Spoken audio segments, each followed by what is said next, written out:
मंसूर भाई ठीक है आप? आवाज आ रही है आपको? जी जी अल्हम्दुलिल्लाह ठीक जी है, आ हम रही इस है वक्त आवाज़। लाइव हैं।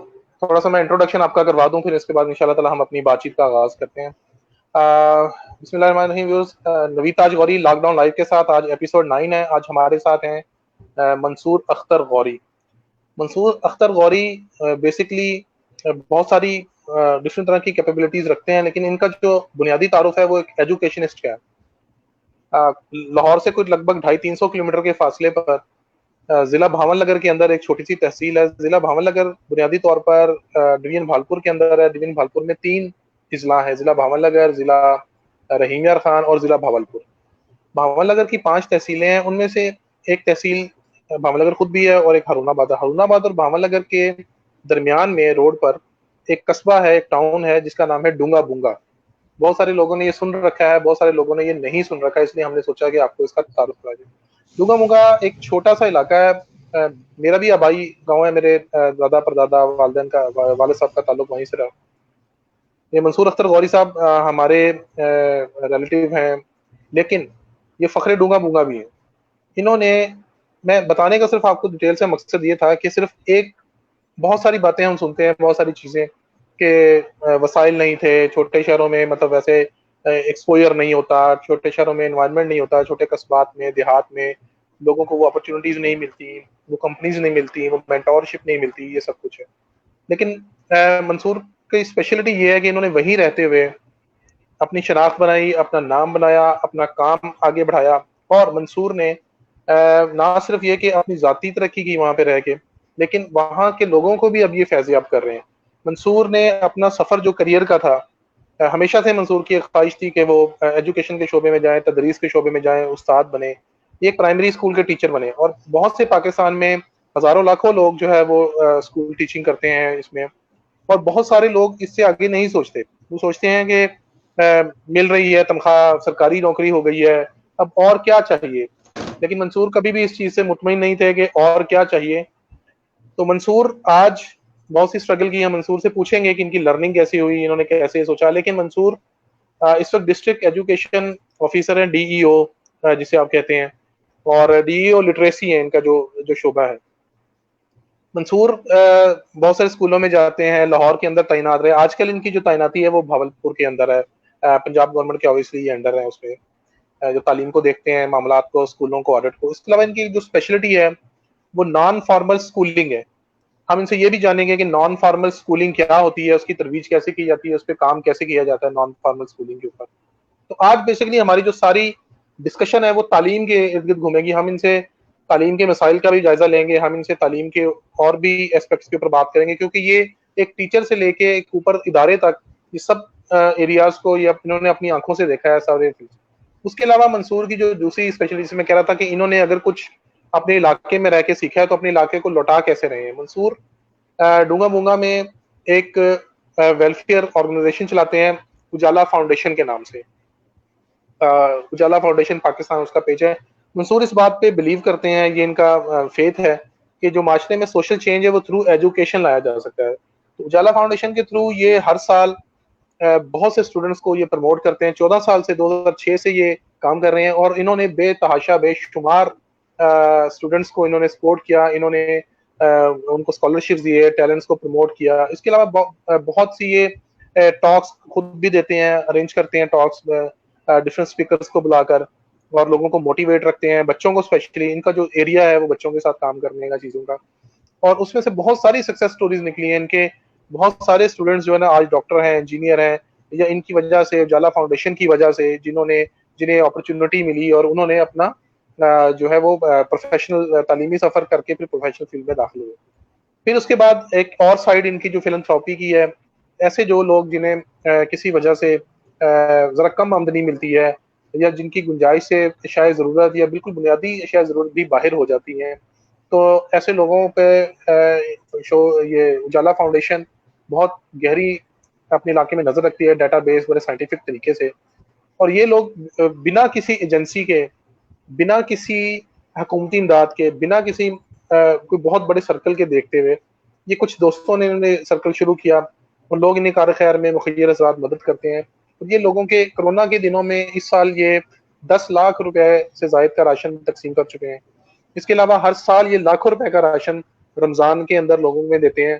और एक बात जो मैं यहाँ पे आपसे कोट करना चाहूंगा कि सिर्फ तकसीम ही नहीं करते ये, आप इनका हुस्न तकसीम देखें कि तस्वीर तो लेना दूर की बात है, ये लिस्टें बनाते हैं लोग, आइडेंटिफाई करते हैं और रात के अंधेरे में राशन, और ये मैं बाखुदा किसी लगी लपटी के बगैर कह रहा हूँ, ये लोग रात के अंधेरे में राशन बेल बजा के उनके डोर स्टेप पे छोड़ जाते हैं, दस्तक दे के उनके दरवाजे पर रख जाते हैं। ये लोग अपनी शनाख्त भी बाज़-औक़ात जाहिर नहीं करते किसी के साथ। तो मैंने जब ये मुझे बात पता लगी थी तो मैंने मंसूर को बेख्तियार दुआ दी थी कि अल्लाह आपको तकसीम का भी अजर दे और हुस्न तकसीम का भी अजर दे। तो ये इनका एक एरिया अभी भी रमजान में इनका प्रोग्राम है। और बहुत से लोगों की कोशिश होती है, क्योंकि ये थोड़ा फाउंडेशन वगैरह का रजिस्ट्रेशन का चक्कर ये होता है कि अपने जिले के हिसाब से रजिस्टर होती हैं चीजें। इन्होंने जिला भावनगर में रजिस्टर कराई, लेकिन इन्होंने अपना हेड ऑफिस, उसका सेटअप आज भी अपने आबाई जगह डूंगा बुंगा में ही रखा। फिर इसके अलावा मंसूर बचपन से लिखते हैं, बच्चों की कहानियों वगैरह से इन्होंने स्टार्ट किया लिखना, अखबारात में कालम, नवाए वक्त में ये लिखते रहे, साफ में ये लिखते रहे। अभी कुछ थोड़ा सा कुछ लीगल या आप कह लीजिए ऑफिशियल कुछ ऐसे इनके हाथ बंधे हुए हैं कि मीडिया के साथ उस तरह से इंटरेक्शन पे है, लेकिन अभी फेसबुक पे अपने लिखते हैं। तालीम ही इनका मेन शोबा है, इनका पैशन है। इनका जो मैं शायद आप लोगों को लग रहा होगा कि मैं शायद कुछ ज्यादा बात कर गया हूँ, लेकिन मंसूर के टैलेंट के सामने ये बहुत सी कम है। अभी बहुत सारी बातें हैं जो शेयर की जा सकती हैं। एक आखिरी और भी करें, मैं इसलिए कह रहा हूँ कि हमें बात करने में और ऑडियंस को भी आसानी हो उनसे सवालात पूछने में। तो मंसूर अभी एक और इन्होंने नया इनिशिएटिव लिया है, एक और नया प्लेटफॉर्म इन्होंने शुरू किया है, उसका नाम इन्होंने रखा है वॉइस ऑफ डूंगा बूंगा। ये भी एक फेसबुक पेज है। इस पे वॉइस ऑफ डूंगा बूंगा पे जो लोकल मुकामी खबरें हैं, चीजें हैं, मसाइल हैं, ये ना सिर्फ उसके ऊपर लेकर आते हैं, बल्कि ये जो ऐसे लोग जो बासर हैं, जिन्हें आप कह सकते हैं, या काउंसलर लेवल से लेके और एमपी एमएनए लेवल तक ये लोगों को मिलते हैं, पीछा करते हैं, चाहे वो बिजली का मसला हो, चाहे वो इलाके में पानी का मसला हो, चाहे वो कुछ और जैसे कुछ तामीरात वगैरह या कुछ चीजें होती हैं, तो ये उसको भी करते हैं। तो ये मैं आज इनको लाने का मकसद ये था, सिर्फ ये हाईलाइट करना कि पाकिस्तान के अंदर ऐसे छोटे छोटे जगहों पे, छोटी जगहों से मतलब ये है कि मतलब जिन ऐसे कस्बे, ऐसी लोकेलिटीज जिनकी आबादी कम है, जिनका रकबा कम है, जहाँ वसाइल कम है, वहाँ बहुत से लोग, बहुत से नौजवान मंसूर की तरह जो है ना वो अपने चिराग जलाए हुए हैं और लोगों की जिंदगियों में तब्दीली ला रहे हैं, आसानी ला रहे हैं। तो वेलकम मंसूर, हमें बहुत खुशी है आपने हमें ज्वाइन किया। बहुत शुक्रिया। तो मैं कुछ कम बता गया होगा, मुझे ये यकीन है। तो आपने बहुत लंबा मेरा तारुफ करवा दिया है।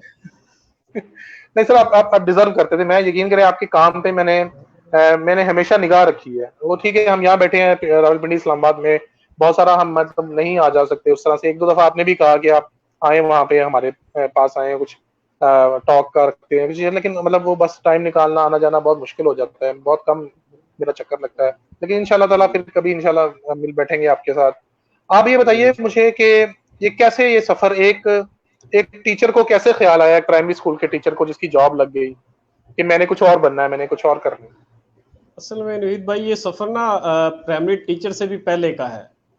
अच्छा। मैंने जब अपने डूंगा बुंगा से मैट्रिक किया तो उस वक्त मेरा ख्वाब था कि मैं पायलट बनूंगा। मैंने एफएससी ज्वाइन की। एफएससी मतलब मेरे मेरिट भी आ गया, मेरा एडमिशन हो गया, मैंने 1 महीना पढ़ा। लेकिन सबसे पहले जब मेरा दाखिला भावल नगर हुआ, क्योंकि डूंगा बुंगा में सिर्फ मैट्रिक तक तालीम की सहूलत हासिल है, उसके लिए हमें आगे भावल नगर जाना पड़ता है रोजाना की बुनियाद। तो जब मैं वहां गया और मैंने क्लास अटेंड की पहली, तो मैंने देखा कि वहां कुछ लड़के ऐसे थे जो फर अंग्रेजी बोल रहे थे, जो मेरे जैसे स्टूडेंट के ना सर के ऊपर से गुजर रही थी, कि मैं हैरान होकर उनको देख रहे थे कि ये कौन सी मखलूक है, ये कहाँ से आए हुए लोग हैं। अच्छा, डूंगा बुंगा में अंग्रेजी नहीं थी स्कूलों में, मतलब पढ़ाई नहीं जाती थी? अंग्रेजी भी नहीं थी। और दूसरा मसला ये था कि शहर के जो लोग हैं, जो स्टूडेंट हैं, वो अपना एग्जाम देने के बाद आगे एकेडमीज ज्वाइन कर लेते हैं, अपने कोचिंग सेंटर ज्वाइन कर लेते हैं और अपनी तैयारी करते रहते हैं। जबकि हमारे जैसे इलाके के बैकवर्ड एरिया के जो लोग हैं, वो इम्तिहान दे के खेल कूद में अपना टाइम जाया करते रहते हैं। तो वो जब मैंने एफएससी ज्वाइन की और मैंने कुछ दिन पढ़ा, तो मैंने सोचा, मैंने बड़ा फील किया कि ये मेरा शोबा नहीं है, मैं इसमें आगे नहीं जा सकता। तो फिर मैंने अपने आप मतलब मेरा बागी हो गया? नहीं, बागी नहीं हुआ मैं फील्ड मैंने चेंज किया। फिर उसके बाद उसके बाद मैंने सोचा कि मैंने करना क्या है। उस दिन मैंने फैसला किया कि मैंने टीचर बनना है। यानी मैं एफए की बात कर रहा हूँ, मैट्रिक के बाद की बात कर रहा हूँ। उस वक्त मैंने फैसला किया कि मैंने टीचिंग के एजुकेशन के फील्ड में जाना है। तो फिर मैंने अपने सब्जेक्ट चेंज किए, मैंने एजुकेशन और साइकोलॉजी अपने अडॉप्ट किए सब्जेक्ट, और वो ही सब्जेक्ट मैंने लेके मैट्रिक से मैं एमफिल तक उसी मैंने एजुकेशन में अपनी सारी क्वालिफिकेशन मेरी है। उसके बाद मेरा फील्ड भी मैंने, आप जैसे कि आपने भी बताया कि एक प्राइमरी स्कूल से मैंने ज्वाइन किया, और ये प्राइमरी स्कूल भी इंडिया और पाकिस्तान के बिल्कुल बॉर्डर के ऊपर वाक़या था। शायद चंद मीटर का फासला था वहां से इंडिया बॉर्डर का, जहां मैं से तो पढ़ा। वो इंडिया का बॉर्डर भी करीब है। मैं एक दफा गया था, जी मैंने जी खुद देखा वहाँ बॉर्डर सामने, वो जी चौकियां भी है उनकी, सारा कुछ। जी जी बिल्कुल, सही सही। भावन शाह एक चौकी है, उसके साथ ही वो स्कूल था, वहां मैंने 3.5 साल पढ़ाया है। तो वहां से फिर मैं असल में जब भी मैंने फैसला कर लिया था एफए में ही कि मैंने टीचिंग में जाना है। लेकिन उसके ठीक है। बाद मैंने स्कूल के बाद भी मैंने अपनी एफर्ट जारी रखी, और फिर मैंने 3.5 साल प्राइमरी स्कूल में पढ़ाने के बाद एक वफाकी हुकूमत का इदारा है, national commission for human development. क्योंकि मैं समझता था कि स्कूल में आगे ना मैं बाउंड सा हो गया हूँ बड़ा, मतलब मैं कुछ अपना कुछ कर नहीं पा रहा था वहां पे। तो वो फिर मैं उसमें आया, उसमें थोड़ा फील्ड वर्क था। उस इदारे के साथ मैंने तकरीबन कोई 50 नॉन फॉर्मल स्कूल ही उस वक्त थे, उनको फीडर स्कूल कहते थे। अपना डूंगा बुंगा और इसके गिरदोनवा के एरिए में मैंने ऐसे इलाके आइडेंटिफाई किए जहां स्कूल तालीम की सहूलत ही दस्तियाब ना थी, उस इदारे के साथ मिलकर वहां पे वो 50 स्कूल बनाए, और अल्हम्दुलिल्लाह आज भी वो स्कूल इस इलाके में चल रहे हैं, और हजारों के हिसाब से बच्चों को तालीम से बहरायाब कर रहे हैं वो स्कूल। थोड़ा सा बीच में आपकी माजरत से बात कर दूंगा। एक आपने लफ्ज बोला है, बहुत सारे व्यूअर्स को मतलब मेरे जैसे लोगों को शायद आइडिया ना हो, तो हमारी रहनुमाई के समय नॉन फॉर्मल स्कूल का क्या मतलब? स्कूल तो हम देखते हैं छोटे हाँ बड़े, नॉन जी फॉर्मल जी स्कूल बिल्कुल। क्या होता है? हाँ जी बिल्कुल, ये नॉन फॉर्मल स्कूल असल में जो है ना, ये असल में इसको कहते हैं, इसमें थोड़ा सा फ्लेक्सिबल एजुकेशन सिस्टम है। आमतौर पे हम स्कूल देखते हैं कि एक बिल्डिंग है, उसके अंदर कुछ उस्ताद है, बच्चे जाते हैं, एक सुबह का टाइम, उसका एक मखसूस टाइम है, एक मखसूस यूनिफॉर्म है उसकी, तो ये सारी चीजें होती हैं उसमें। लेकिन नॉन फॉर्मल में ऐसा कुछ नहीं होता, मतलब कोई बिल्डिंग नहीं होती, किसी भी टीचर का घर का एक कमरा, या फिर कोई कम्युनिटी, जिस गांव में स्कूल नहीं है उसके वहां के आमतौर पे डेरे होते हैं, किसी नंबरदार का डेरा है या कोई कम्युनिटी सेंटर होता है वहां आमतौर पे, तो वहां पे हम वो तालीम और ताल्लुम का अमल शुरू कर देते हैं। और उसके लिए कोई वक्त की कैद नहीं। बच्चे अगर वो मतलब कुछ वो बहुत सारे इलाके ऐसे होते हैं कि बच्चे वर्किंग बच्चे होते हैं, कहीं काम भी कर रहे होते हैं, बड़ी उम्र के बच्चे होते हैं, तो उनके लिए हम टाइम भी हमारा फ्लेक्सिबल होता है कि वो सुबह में पढ़ना चाहें हम सुबह के पढ़ा देते हैं, दोपहर में पढ़ना चाहें हम दोपहर में पढ़ा देते हैं। अगर वो कहते हैं जी हमने शाम को पढ़ना है, हम कहते हैं जी शाम को पढ़ लें, लेकिन पढ़ लें। अच्छा, इसी तरह ठीक है। उनको यूनिफॉर्म की कोई कैद नहीं होती उनकी, सादा कपड़ों में आ जाए, उनको हमने पढ़ाना है। फिर तीसरे उसके बाद ये होता है कि उसके अंदर हमारा जो सिलेबस है, करिकुलम है, वो फॉर्मल एजुकेशन वाला ही होता है जो गवर्नमेंट के स्कूलों का है। लेकिन हम 8 माह के अंदर उनको वो एक तालीमी साल कंप्लीट करवा देते हैं, 12 महीने में नहीं, 8 माह में। और हम 40 माह अच्छा। में बच्चे को प्राइमरी पास करवा देते हैं, 40 मंथ में, यानी कि 3.25 साल तकरीबन है, उसमें हम बच्चे को प्राइमरी पास करवाते हैं। और ये नहीं है कि प्राइमरी हम ऐसे ही करवा देते हैं। पंजाब एग्जामिनेशन कमीशन एक इदारा है गवर्नमेंट ऑफ पंजाब का, जो 5वीं और 8वीं का इम्तिहान लेता है, बोर्ड का इम्तिहान जिसको कहते हैं। हमारे नॉन सही। फॉर्मल स्कूलों के बच्चे भी उन ही स्कूलों में इम्तिहान देते हैं। और अच्छा, गुज़श्ता ये साल कुछ का मैं आप, जी जी ऐसी बात बता रहे हैं, वो जैसे अभी एक फिल्म आई थी, हमने वो देखी थी सुपर 30 वाली, तो वो कहीं भी वो लगा लेता है वो, जिसमें जी, जो है वो ये आनंद ऐसे बाबू ही जो होता है होता है। तो हमारा। आप भी ऐसे ही हम करते भी हैं, या ऐसे आप ही मतलब बच्चों ऐसे को प्राइमरी जो बोर्ड का इम्तिहान, जिसे हमारे पंजाब में कहते हैं, मैं बाकी सूबों में मैं नहीं रहा, मुझे वहाँ के बोर्ड का शायद मुख्तलिफ हो, लेकिन यहाँ मुझे पता है 5वीं 8वीं का बोर्ड एग्जाम लेता है। तो आप जी बच्चे जी को 40 माह में ये जो नॉन फॉर्मल स्कूल है ये तैयारी करवाते हैं, या आप तैयारी करवाते हैं, और वो बच्चे वहां अपीयर होते हैं 5वीं में और 8वीं में, या जी, नहीं तो हमारा कितने प्राइमरी तक है, हमारा 5वीं तक ही इम्तिहान प्राइमरी? होता है, 5वीं। अच्छा, जी जी। ठीक है, ठीक। और 5वीं के बाद प्राइमरी हम को उसको फोकस मेन आपने स्ट्रीम क्यों करवा रखा लेते है? हैं। असल में प्राइमरी। प्राइमरी का फोकस ये रखा है कि हमारे स्कूल आमतौर पे, हम स्कूल ये जो हमारे नॉन फॉर्मल है ऐसी जगह पे बनाते हैं जहां पे गवर्नमेंट का फॉर्मल स्कूल नहीं होता। ठीक है, अच्छा, क्योंकि ठीक है। बच्चों को मतलब तालीम की सहूलत दस्तियाब नहीं होती। अगर गवर्नमेंट वहां पे स्कूल बनाने लगे तो उसके लिए उसको करोड़ों रुपए चाहिए, बिल्डिंग बनाएगी, फिर टीचर रिक्रूट करेगी, फिर उसकी ट्रेनिंग करवाएगी, तो उसमें टाइम बहुत ज्यादा लगता है एक तो, और उसके लिए रिसोर्सेज बहुत ज्यादा चाहिए होते हैं। जबकि आपको पता ही है कि पाकिस्तान में हमारी जो मुल्क है वहाँ हमारे रिसोर्सेज की कमी है, और फिर खास तौर पर तालीम पे तो हमारा इतना ज्यादा रिसोर्सेज हम एलोकेट भी नहीं करते हैं। दो दो नहीं, इशारिया दो गौर फीसद या दो। जी जी, बात नाम मुकम्मल कीजिए। हमारा जीडीपी का आमतौर पे 2.4, 2.2 और 2.6 से ऊपर कभी भी हमारा नहीं गया जीडीपी का एजुकेशन पे। जबकि यूनेस्को ने जो रिकमेंडेशन दी हुई है ना कि कम से कम 4% जीडीपी का हर मुल्क अपना तालीम पे लगाए, लेकिन बदकिस्मती से हमारे मुल्क में इतने रिसोर्सेज नहीं है कि हम 4% ही उसको खर्च कर सके। हम अभी तक 2.24 और 6 से आगे नहीं गए हैं। तो हम ऐसी जगहों ठीक है। पे मतलब गवर्नमेंट अगर वो बच्चों को स्कूल नहीं बनाएगी तो वो बच्चे तालीम से महरूम रहेंगे। तो हम फौरी तौर पे कह लें कि फौरी रेमेडी या फर्स्ट एड कह लें, एजुकेशन की फर्स्ट एड हम उनको देते हैं कि वहां पे जाके अपना एक सेटअप बना लेते हैं, कोई टीचर के घर में या कम्युनिटी हमें कोई जगह दे देती है, तो हम वहां पे बच्चों को तालीम और ताल्लुम का अमल शुरू कर देते हैं। लोकली हम वहां से कोई एक टीचर अरेंज कर लेते हैं, ठीक है, तो उसमें हम पढ़ाना उनको शुरू कर देते हैं वहां पे। तो मंसूर भाई, ये आपने जब ये आप टीचर थे तभी आपने ये नॉन फॉर्मल स्कूल जो है ये कायम करने शुरू कर दिए थे? नहीं, टीचर नहीं था। मैंने जब टीचिंग छोड़ दी 2006 के में जाके जुलाई में, उसके बाद मैंने national commission for human development का इदारा था वो ज्वाइन किया। 1 साल तक मैं वहां पे रहा हूँ। वहां पे रह ठीक के है। मैंने 40-50 स्कूल कायम किए। उसके बाद मैं डिस्ट्रिक्ट लिटरेसी ऑफिसर के तौर पे बहावलनगर में मैंने ज्वाइन किया 2007 में, दिसंबर 2007 में। तो तब ठीक से है। लेकर मैं अभी तक लिटरेसी डिपार्टमेंट में हूँ। और हजारों के हिसाब से हमने नॉन फॉर्मल स्कूल भी बनाए, तालीम बालगा के सेंटर भी बनाए, जिसमें हजारों लोगों को हमने खानगी मुहैया की। एक छोटा शॉर्ट कोर्स होता है हमारा तालीम बालगा का, जिसके जरिए हम उनको लिखना पढ़ना और बुनियादी हिसाब किताब भी सिखाते हैं। और ऐसे ऐसे इलाकों में हमने ये स्कूल बनाए जहाँ पे एक भी बंदा लिटरेट नहीं था उससे पहले। ठीक। अच्छा, ये बताइए, ये नॉन फॉर्मल स्कूलिंग है, तालीम बालगा है, ये सिर्फ आपका इनिशिएटिव था या आपसे पहले से प्रोग्राम चल रहा था, आपको किसी ने आइडिया दिया कि कर लें, या ये सब कागजों में था, मौजूद था, लेकिन कोई इम्प्लीमेंट नहीं करता था और आप गए और आपने इससे गवर्नमेंट फंड करती है, सपोर्ट करती है, या ये आपका जाती इसमें रोल था? नहीं नहीं, ये मेरा जाती नहीं था। ये गवर्नमेंट ऑफ पंजाब का एक प्रोजेक्ट था, लिटरेसी प्रोग्राम के नाम से प्रोजेक्ट था पूरे पंजाब में।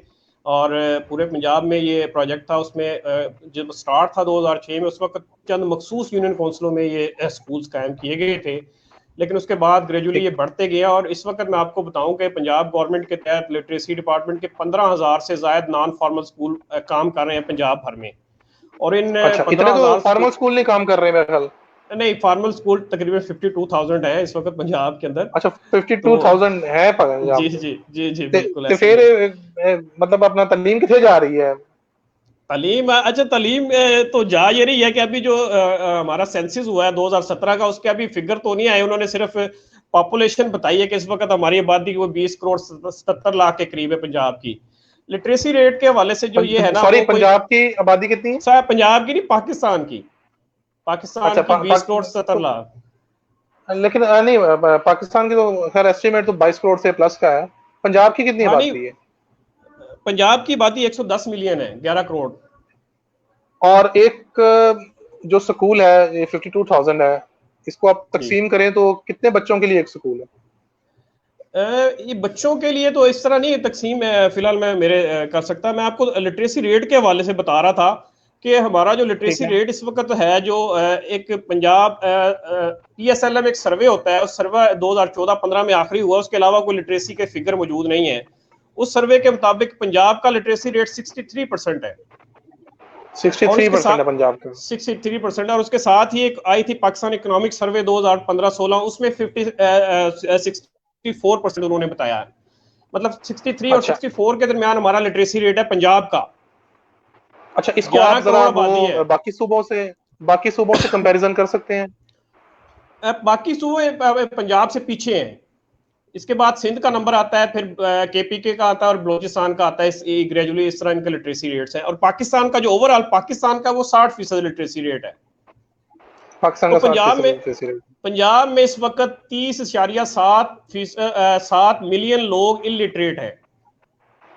अच्छा, ठीक है। यानी कि और आपके तकरीबन अपने जिले का, अगर हम जिलों को तीन देखें, लाहौर का बता सकते हैं या भावलनगर का या लाहौर, जी भावलपुर जी का? जी जी, लाहौर का लिटरेसी रेट 80% है। लाहौर सेकंड नंबर पे आता है पंजाब के अंदर। और सबसे ज्यादा लिटरेसी रेट जो है वो रावलपिंडी का है, और सेकंड नंबर पे लाहौर आता है। 80% अच्छा, लिटरेसी रेट है लाहौर का। ये जरा मेरे लिए बड़ी हैरानकुन बात है कि रावलपिंडी का जो जी जी जिले रावलपिंडी की हम बात करें, डिस्ट्रिक्ट जी रावलपिंडी जी, की, जिला तो रावलपिंडी उसका। की तकरीबन 82% लिटरेसी रेट है वहाँ का। अच्छा, जबकि अच्छा। लाहौर का तो 80ये 80% है। और मैं भावनगर का?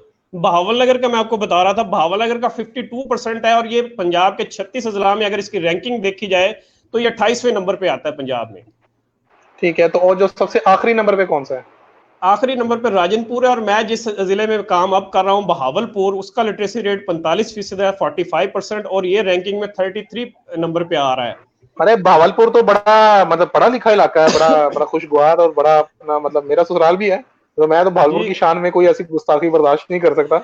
लेकिन लेकिन आपने लेकिन ना मुझे ये हकीकत मुझे यही है कि बहावलपुर जो है ना लिटरेसी के लिहाज से पंजाब के 36 जिलों में 33वें नंबर पे है। क्योंकि मैं अभी ओहो, रिसेंटली मेरी पोस्टिंग हुई है बहावलपुर में, मैं आ रहा हूँ सेकंड नंबर वाले डिस्ट्रिक्ट लाहौर से। पिछले 3 साल में पोस्टिंग लाहौर में थी, तो वहां से अभी मैं आया हूँ।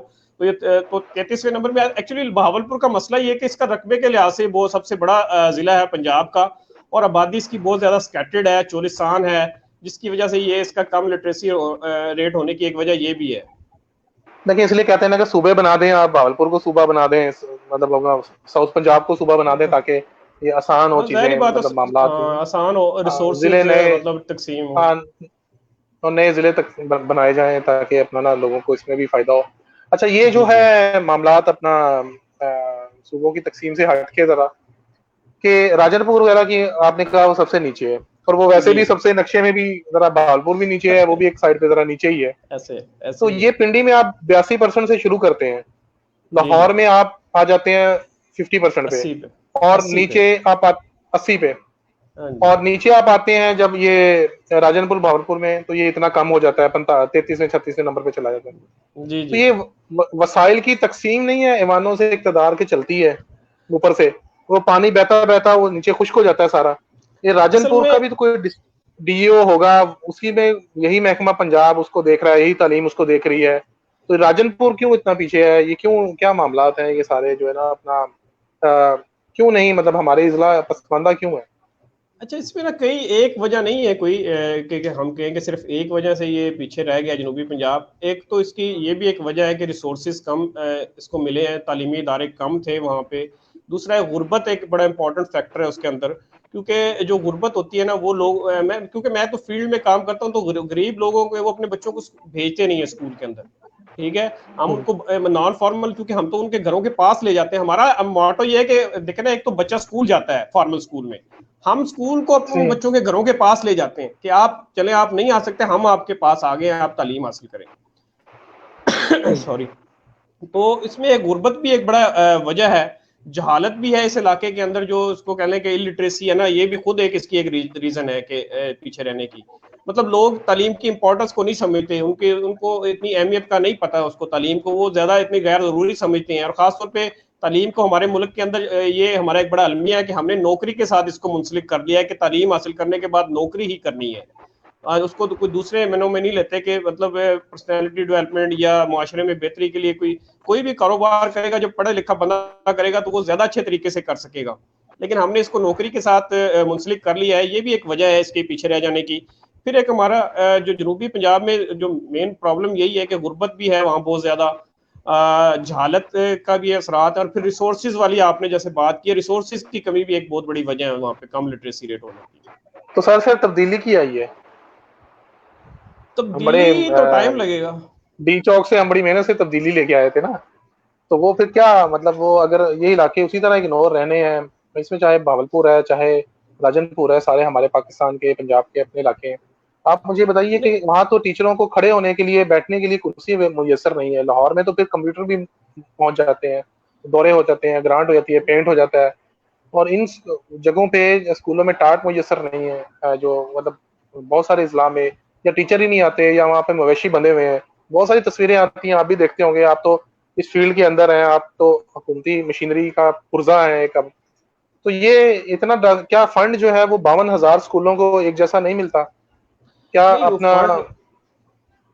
फंड्स सर, फंड मिलते हैं तमाम के तमाम स्कूलों को, वो डिपेंड करता है वहाँ की बच्चों की इनरोलमेंट कितनी है, वहाँ पे ज़रूरत कितनी है। फंड्स का कोई मसला नहीं है। अब पिछले कुछ सालों से ये फंड्स भी मिलना लगे हैं और काफ़ी बेहतरी भी आई है। मैं ये नहीं कहूँगा कि अभी वही हालात है, फर्नीचर भी मिला है। और ये कंप्यूटर की आपने बात की है, लाहौर में जो कंप्यूटर लैब्स बनी है वो राजनपुर और भावल नगर के स्कूलों में भी कंप्यूटर लैब्स बनाई है गवर्नमेंट ने, जो हाई स्कूल्स हैं। लेकिन तालीम में तब्दीली जो है ना, वो उसका असरात ना महीनों में और सालों में नजर नहीं आते, उसके लिए टाइम लगता है, जाहिर बात है। तो वो कुछ सही है। टाइम लगेगा और उसके असरात भी इंशाल्लाह नजर आएंगे। अभी इस वक्त गवर्नमेंट काफी फोकस किया हुआ है तालीम के हवाले से भी। मतलब मैं नॉन फॉर्मल एजुकेशन के हवाले से अगर मैं आपको बताऊं तो ये इदारा जो नॉन फॉर्मल एजुकेशन ना, पंजाब के, पाकिस्तान के बाकी किसी सूबे में भी ये डिपार्टमेंट नहीं है, सिर्फ अच्छा, पंजाब के अंदर ये अलग से एक डिपार्टमेंट है। यानी लेकिन कि इसकी नॉन बर्फ फॉर्मल स्कूलिंग किसी और सूबे में नहीं हो रही पाकिस्तान में? स्कूलिंग स्कूलिंग हो रही है, लेकिन बहुत थोड़े लेवल पे हो रही है वहां पे, मतलब किसी प्रोजेक्ट की शक्ल में। मतलब एक बाकायदा इदारा नहीं है, बाकायदा डिपार्टमेंट नहीं है। पंजाब में ये एक बाकायदा डिपार्टमेंट है जिसका अलग से एक सेक्रेटरी है, जिसका एक अलग से मिनिस्टर है। बल्कि मिनिस्टर आपके अच्छा। रावलपिंडी से राजा राशिद हफीज साहब है, आपके रावलपिंडी से एमपी है, वो इसके इस वक्त मिनिस्टर है literacy and non formal basic education department के। और मैं आपको बताना ये चाह रहा था कि ये इदारा 2002 में बना था, और 2002 से लेकर 2018 तक इसकी कोई पॉलिसी भी नहीं थी, बाकायदा कोई पॉलिसी नहीं थी। अभी पिछले मार्च के अंदर वज़ीर आला पंजाब ने इसकी लॉन्चिंग की है पॉलिसी की, और बाकायदा अब इसकी एक पॉलिसी बन गई है literacy and non formal education की, इसके सिस्टम्स बन गए हैं। तो इसको प्रमोट किया जा रहा है कि हम अपने कम महदूद वसाइल में नॉन फॉर्मल के जरिए इन बच्चों को जो आउट ऑफ स्कूल है, अच्छा मैं आउट ऑफ स्कूल बच्चे भी बता दूं आपको, 7.5 मिलियन इस वक्त पंजाब में बच्चे स्कूलों से बाहर हैं। अच्छा। यानी कि 75 लाख बच्चे अभी भी स्कूलों से बाहर हैं, फॉर्मल और नॉन फॉर्मल की एफर्ट्स के बावजूद। तो इन बच्चों को अच्छा, तो स्कूल में लाने के ये ये जो आपने अभी एक बात की कि ऐसी कोई पॉलिसी ही मौजूद नहीं थी, मेरा ख्याल है आप एक बड़ा जिम्मेदाराना बयान दे रहे हैं। 2018 में, यानी कि ये अभी पीटीआई गवर्नमेंट या उस्मान बुज़दार साहब लेके आए। ये सियासी जी शो जी नहीं है, मतलब मेरा वो प्रोग्राम ऐसा कोई वो चीजें नहीं है, लेकिन ये बड़ी कंपेन चलती रही रक्षों से लेके, और आपने पुल भर दिए। जो पिछली गवर्नमेंट थी शहबाज शरीफ साहब की तस्वीरों से, पढ़ा लिखा पंजाब। जी जी। तो आप कह रहे हैं कि पॉलिसी तक मौजूद नहीं थी लोगों को इंक्लूड करने की, बढ़ाने की, ये लिटरेसी को, और ये अब पॉलिसी बनी है 1 साल पहले, 2 साल पहले? नहीं, ये 2 साल क्या पहले भी नहीं मतलब? बनी, 2 साल पहले भी नहीं बनी, 2019 में बनी है। ठीक है, और अच्छा, ये 1 साल लॉन्चिंग पहले इसकी, बनी है। जी 1 साल भी पहले हुई है, और इसकी लॉन्चिंग तो अभी 2020 में हुई है, मई में मार्च में जाके इसकी। ठीक है। अल्लाह और ये अकबर। पॉलिसी वाकई नहीं थी, मतलब कह लें कि ऐसे ही काम चल रहा था कि कोई प्रोजेक्ट बना लिया और उसको चला दिया। इस मतलब देखे ना, जब हम किसी मकान को बनाते हैं तो जब तक उसका नक्शा नहीं होगा तो उसका बेहतर तरीके से नहीं बना सकेंगे, बगैर नक्शे के कोई भी काम करेंगे। बिल्कुल सही। तो पॉलिसी पॉलिसी डॉक्यूमेंट भी जाहिर बात है नक्शे का काम कर रहा होता है। और ये क्रेडिट डेफिनेटली मैं एज ए गवर्नमेंट एम्प्लॉय नहीं कह रहा, इस गवर्नमेंट को जाता है क्योंकि इन्होंने काम किया है डेफिनेटली, तो उसको क्रेडिट उसको मिलना चाहिए जिसने काम तो किया है। तो बजट अब कुछ बढ़ गया है, बजट भी बेहतर हुआ है तालीम के ऊपर जो खर्च हो रहा है जी पंजाब जी, में? बजट भी बेहतर हुआ है। और इसके बाद एक अगली मैं आपको बात बताना चाह रहा था कि इसके बाद एक और ये इम्प्रूवमेंट हुई है। ये डिपार्टमेंट 2002 से लेकर अभी तक सिर्फ प्रोजेक्ट पे चल रहा था कि प्रोजेक्ट बना लिया, एक 3 साल के बाद बंद हो गया वो, एक उसके जगह पे नया बना लिया। अभी मौजूदा गवर्नमेंट वो ने खाबे इसी होते हैं ना माह लोगों के, वो बीच में लोगों की रोटियां लगी होती है ना। तो वो एक तो मशीर इस आता है, वो कहता है मेरे पास ये प्लान है, ये लगाएं जी आप अपना, ये PC1 देता हूँ मैं, ये फलाना है। दूसरा जी आता है, वो कहता है नहीं, मैं अब आपको बताता हूँ। तो ये तो मतलब मतलब चलते ही चीजें आरजी काम चले थे। अभी इसी आर्जी इसी के। माह के अंदर अप्रैल के अंदर ही 1002 पोस्टें अप्रूव हुई हैं, एसएनई हुई है इस डिपार्टमेंट के। जो लोग सालों साल से प्रोजेक्टों में धक्के खा रहे थे, मतलब लोग ओवरेज भी हो गए थे, इतने अरसे से काम कर रहे थे, उनकी एसएनई अभी पंजाब गवर्नमेंट ने, ऐसे पीएनडी डिपार्टमेंट और फाइनेंस डिपार्टमेंट ने मंजूर कर दी है। और अब इंशाल्लाह वो, मतलब एक ये डिपार्टमेंट एक रेगुलर स्ट्रक्चर की तरफ जा रहा है। और इस जब रेगुलर स्ट्रक्चर होगा, पॉलिसी होगी, अपने लोग होंगे, तो जाहिर बात है ज्यादा बेहतर तरीके से काम हो सकेगा। इसके बजट्स भी गवर्नमेंट बढ़ा रही है, तो इंशाल्लाह ये ज्यादा बेहतर स्केल पे जाएगा। और ये जो 75 लाख बच्चे स्कूलों से बाहर हैं, इनमें से ज्यादातर बच्चों को हम स्कूलों के अंदर लाने की कोशिश करेंगे।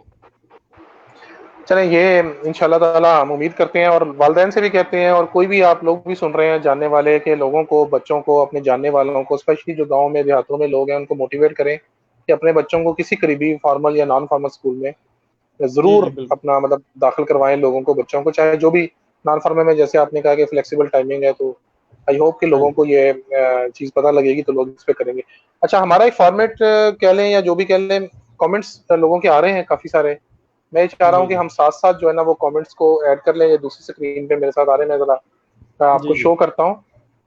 तो एक एक करके। तो अब्दुल कादिर गौरी साहब हैं, वो कह रहे हैं अस्सलाम वालेकुम। वालेकुम सलाम जनाब, कैसे हैं आप? ठीक ठाक हैं? गौरियों की काफी तादाद में जो है ना वो 2 गौरी इकट्ठे देख के तो हमला हल्ला बोल दिया है। तो आपकी तरफ से भी मैं जवाब दे देता हूँ। जी जी, वालेकुम और अस्सलाम जी, अब्दुल कादिर। फहीम करलू साहब हैं, वो करलू शायद मैंने सही बोला है, तो वो भी कह रहे हैं अस्सलाम वालेकुम। वालेकुम सलाम वालेकुम जनाब। अस्सलाम। वसीम साहिल कुरैशी, मैं सबके नाम बता देता हूँ। शाहिद गौरी साहब, ये भी इस्लाम कह रहे हैं। रिजवान, वालेकुम सलाम। रिजवान हुसैन कह रहे हैं गुड सर।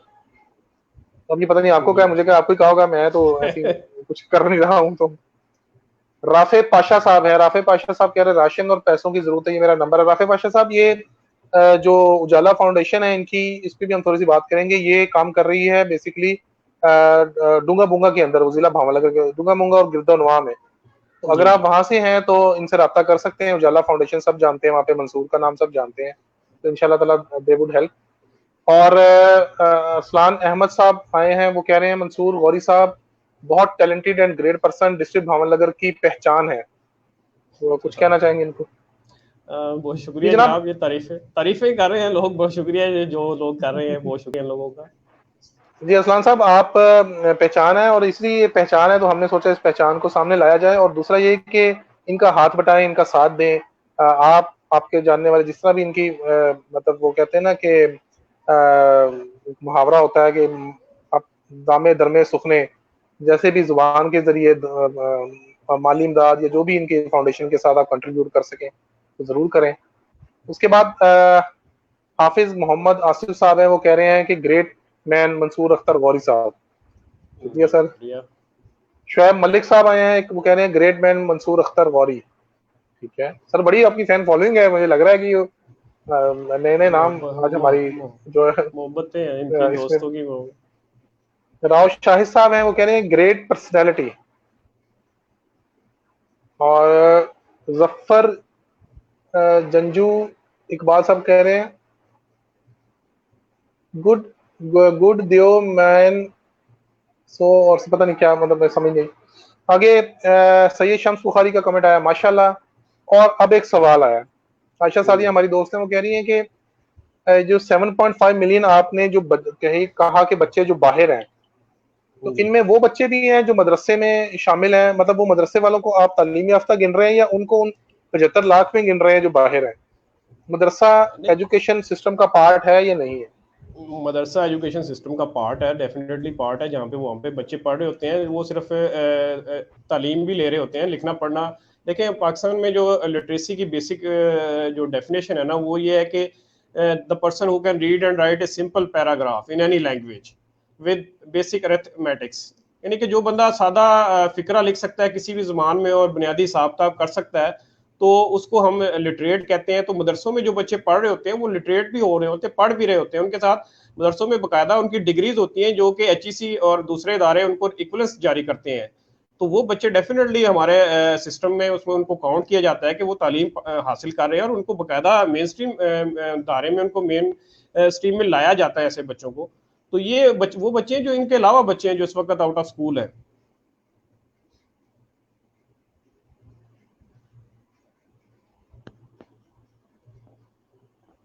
आवाज नहीं आ रही है नवीद भाई आपकी।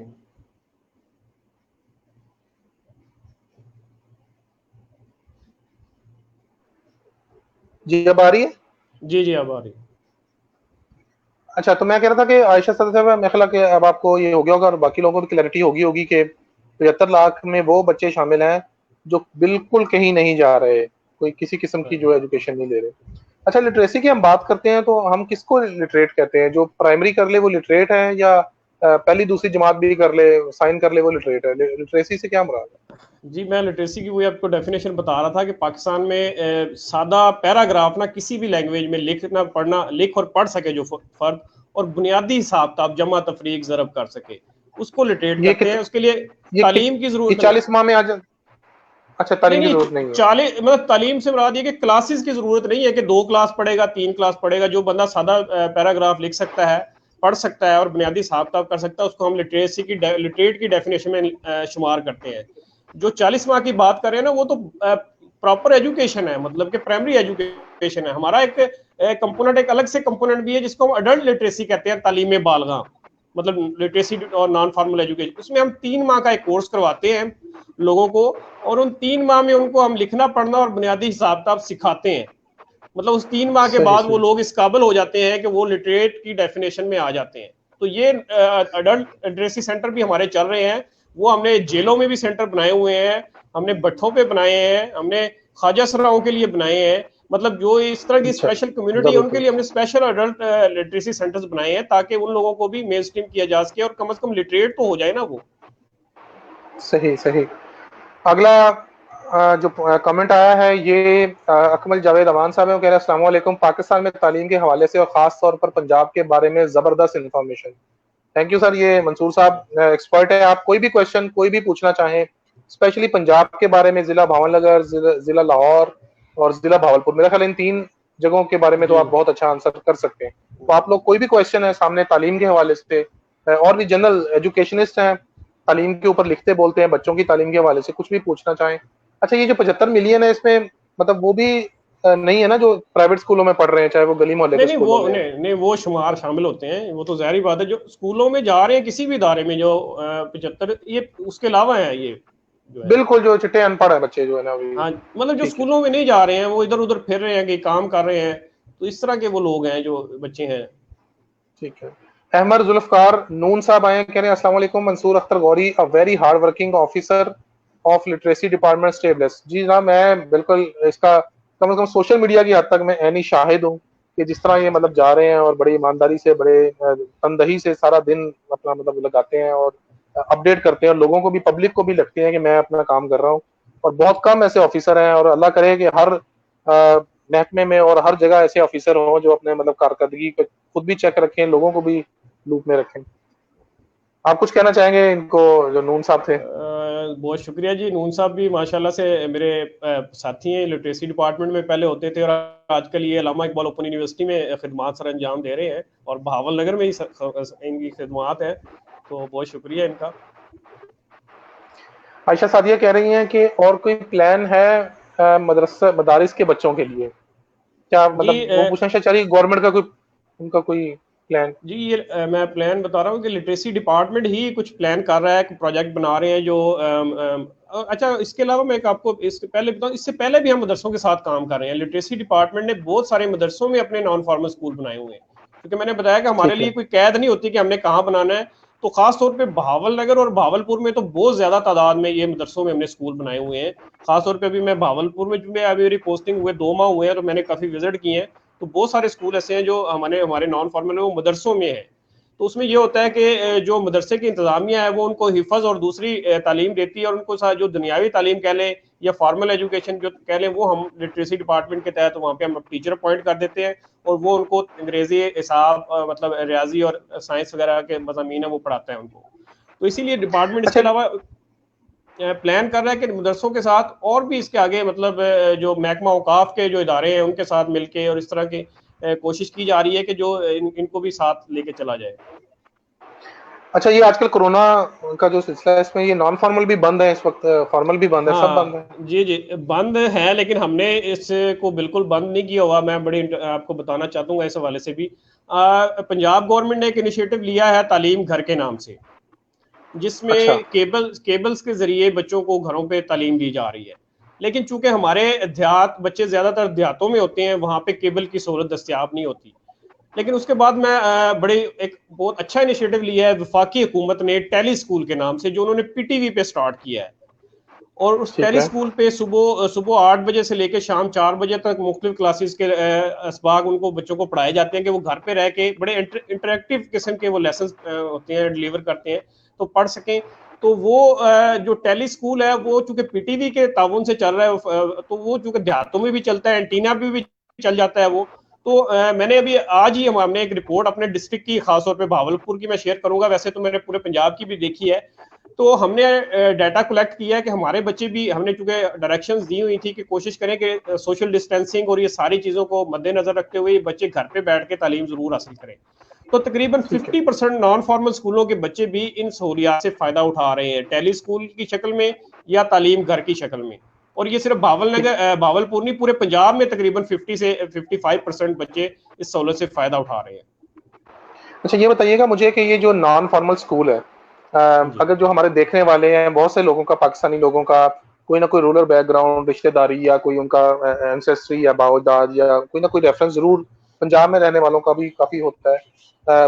हम बाकी सूबों का जैसे मैंने कहा ना, मुझे नहीं पता, लेकिन फर्ज करें आपकी वसातत से आप हमें बताइए कि पंजाब में अगर कोई किसी के पास, किसी के रिश्तेदारों के पास कोई जगह है, कुछ चुबारा है, कुछ छत है, कोई अहाता है, कोई ऐसी मतलब खाली जगह पड़ी है जो 2-4 घंटे के लिए, 5 घंटे के लिए वो लोग दे सकते हैं, तो ये क्या, मुझे दो बातें बताइए क्विकली। किसी भी गांव में वो किससे राब्ता करे? वो अपने गांव में एक नॉन फॉर्मल स्कूल शुरू कराना चाहता है, उसके पास बहुत सारे पैसे नहीं है, लेकिन एक अहाता पड़ा है, वो कहता है यहाँ बच्चे पढ़ लेंगे, आ जाएंगे शाम को, कोई मसला नहीं। वो पंजाब गवर्नमेंट में कहाँ राब्ता करे, किससे राब्ता करे? इसमें सर 3 बुनियादी चीजें हैं जहाँ पे स्कूल हम नॉन फॉर्मल बनाते हैं। सबसे पहले तो एक तो ये कि जहाँ फॉर्मल स्कूल ना हो, कम से कम 1 किलोमीटर के रेडियस में, जिस बस्ती में, जिस गांव में, जिस मोहल्ले में। नंबर 2, वहाँ पे 25 से 30 बच्चे भी हों जो आउट ऑफ स्कूल हो बच्चे, मतलब ये तो ना होगा बच्चे ही ना हो, वहाँ स्कूल तो हम बनाने का फायदा नहीं होगा ना उस पर। और तो तीसरी ये शर्त जगह हमारी जो जगह दे, वो बच्चे भी पहले डाटा इकट्ठा करके रखे कि 25-30 नहीं, मैंने वो एग्री हमें कर ली नहीं, है। ऐसे ऐसे नहीं, वो हमें इंटीमेट कर देंगे। तो हमारे लिटरेसी मोबिलाइजर्स होते हैं जो फील्ड में काम करते हैं, वो खुद वहां पे जाएंगे, सर्वे भी करेंगे, कम्युनिटी के साथ मीटिंग भी करेंगे। वो पूरा प्रोसेस है हमारा सोशल मोबिलाइजेशन का। उसके बाद ही हम वो स्कूल बनाते हैं, हम पूरे कम्युनिटी को साथ लेके चलते हैं। ये क्योंकि हमारे कम्युनिटी ठीक है, बेस्ड स्कूल है, कम्युनिटी की सपोर्ट के बगैर नहीं चल सकते ये वहाँ पे। और बिल्कुल तीसरी सही। शर्त उसमें यह है कि वहाँ पे कम से कम एक इंटरमीडिएट जो पास है ना, कि FA FSC पास कोई बच्ची या बच्चा वहाँ पे अवेलेबल हो पढ़ाने के लिए। तो ऐसी अगर अच्छा जगह है जहाँ पे स्कूल नहीं है, तो वो हमारे पंजाब के 36 जिला में डिस्ट्रिक्ट एजुकेशन ऑफिसर लिटरेसी के ऑफिस होते हैं हमारे। अच्छा, डिस्ट्रिक्ट सारे एजुकेशन इजला में ऑफिसर पंजाब के डीईओ लिटरेसी के पोस्ट होती है, वहाँ ऑफिस होंगे। ऑफिस है बकायदा। और ये ऑफिस में आपको थोड़ा सा और आसानी कर दूं, जो डिस्ट्रिक्ट एजुकेशन अथॉरिटी बनी हुई है, जहाँ पे चीफ एग्जीक्यूटिव ऑफिसर एजुकेशन बैठता है, उसके साथ ही ये ऑफिस हैं। क्योंकि हम जिले ठीक की है, सतह पर chief executive officer district education authority के अंडर ही काम कर रहे होते हैं, क्योंकि हमारा उनके साथ ही सादा काम है। हमारा कोई कंपटीशन तो है नहीं, हम तो उनको सपोर्ट कर रहे होते हैं फॉर्मल एजुकेशन में। और मैं आपको नॉन फॉर्मल की एक और खूबसूरती भी बता दूं कि हम, ये जरूरी नहीं है कि हम 5वीं पास कराने के बाद ही बच्चे को फॉर्मल में भेजते हैं। हमारा प्रॉपरली अच्छा, मेन स्ट्रीमिंग चलती रहती है। हमारा मसला ये है कि बच्चा दूर है, स्कूल दूर है, वो बच्चा छोटा नहीं जा सकता वहां पे। हमने वहां पे नॉन फॉर्मल स्कूल बना दिया, बच्चे ने साल पढ़ा, 2 साल पढ़ा, वो थोड़ा सा ग्रोन अप हो गया, वो जा सकता है वहां पे। तो हम उसको मेन स्ट्रीम करवा देते हैं नजदीकी फॉर्मल स्कूल में। क्योंकि फॉर्मल स्कूल बहरहाल नॉन फॉर्मल से बेहतर है, क्योंकि वहां ज्यादा क्वालिफाइड टीचर अवेलेबल है, ज्यादा अच्छा इंफ्रास्ट्रक्चर वहां पे मौजूद है। तो हम उनको वहां पर भेज देते हैं ताकि वो ज्यादा बेहतर तरीके से तालीम हासिल कर सकें। ये मैंने लेकिन नॉन वो फॉर्मल जैसे का आपको। कहते हैं ना, नॉन फॉर्मल की मेरे ख्याल कंट्रीब्यूशन ये बहुत बड़ी है कि जैसे कहते हैं ना, नमाज में सिर्फ वजू की अलकस होती है कि आपने वो जी जी। अलकस तोड़नी होती है, अलकस कोई नहीं समझता, तो मतलब वो झिझक या घरों से जो कायल करना कि माँ बाप अपने बच्चों को नहीं पढ़ा रहे, कि ठिए पे बैठ जाएगा, कुछ और कर लेगा, फिरता रहेगा ऐसे टायर घुमाता रस्सी के साथ, तो उससे बेहतर है कि कम से कम वो शाम में 2 घंटे जाके कुछ ना कुछ जी वो जी कर लेता है, तो एक बिल्कुल दफा वो वो। बच्चा उसमें हाँ जी, ऐसे ही होता है। हम उसको तालीम का थोड़ा इसमें। सा आदी बना देते हैं उसको। वो तालीम में जब पढ़ने आ जाता है, उसकी दिलचस्पी कायम हो जाती है, तो फिर वो थोड़ा सा बड़ा भी हो जाता है, तो वो मतलब चल के भी जा सकता है, या थोड़ी सी दूर भी जा सकता है। तो वो अगर दरमियान में भी जाना चाहे तो हम उसको मेन स्ट्रीम करवा देते हैं फॉर्मल स्कूलों और में। मैं खाली बोर्ड के तो इम्तिहान में अगर कोई अच्छे ले ले तो वजीफा वगैरह भी मिल जाता है शायद कुछ जी, वजीफा मिलता है। और बच्चे अच्छा, को। बोर्ड के इम्तिहान की बात हमारी दरमियान में रह गई थी। तो हमारे बच्चे भी बोर्ड का एग्जाम देते हैं 5वीं का। और मैं आपको बताऊं कि पिछले साल जो ओवरऑल पंजाब का रिजल्ट था, पंजाब एग्जामिनेशन कमीशन का, वो पंजाब के फॉर्मल स्कूलों का 96% था, जबकि नॉन फॉर्मल स्कूलों के बच्चों का 97% था। मतलब हम अच्छा, फॉर्मल स्कूलों से भी 1% हमारा ज्यादा रिजल्ट था।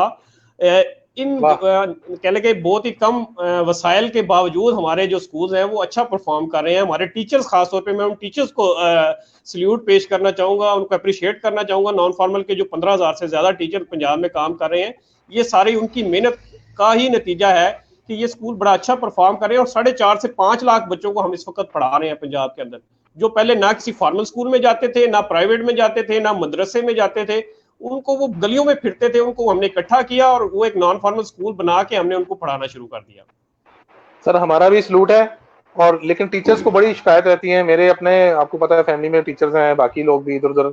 और गवर्नमेंट टीचर जी जो जी। होते हैं वो एक दफा ये उनकी प्रमोशनें क्यों नहीं होती, ना तबादले होते हैं ना प्रमोशनें होती हैं, मतलब 16 ग्रेड में कोई आ गया तो वो वहीं है सारी उम्र। बाकी जैसे मैं इधर वफाकी महकमे में हूँ, या इधर और भी इस्लामाबाद में बहुत सारे वफाकी महकमे हैं, तो यहाँ पे तो तरक्कियां एक खास मुद्दत के बाद हो जाती हैं। तो ये एजुकेशन डिपार्टमेंट को क्यों ऐसा, मतलब जो बस जिस ग्रेड पे आया मैक्सिमम वो प्रिंसिपल रिटायर हो जाएगा, क्या चक्कर है, नहीं क्यों नहीं, नहीं है? ऐसा ऐसा कुछ नहीं है, बल्कि कल ही मेरी नज़रों से गुजरा है, बहावलनगर में पीएसटी टीचर्स को प्रमोट करके ईएसटी बनाया गया है।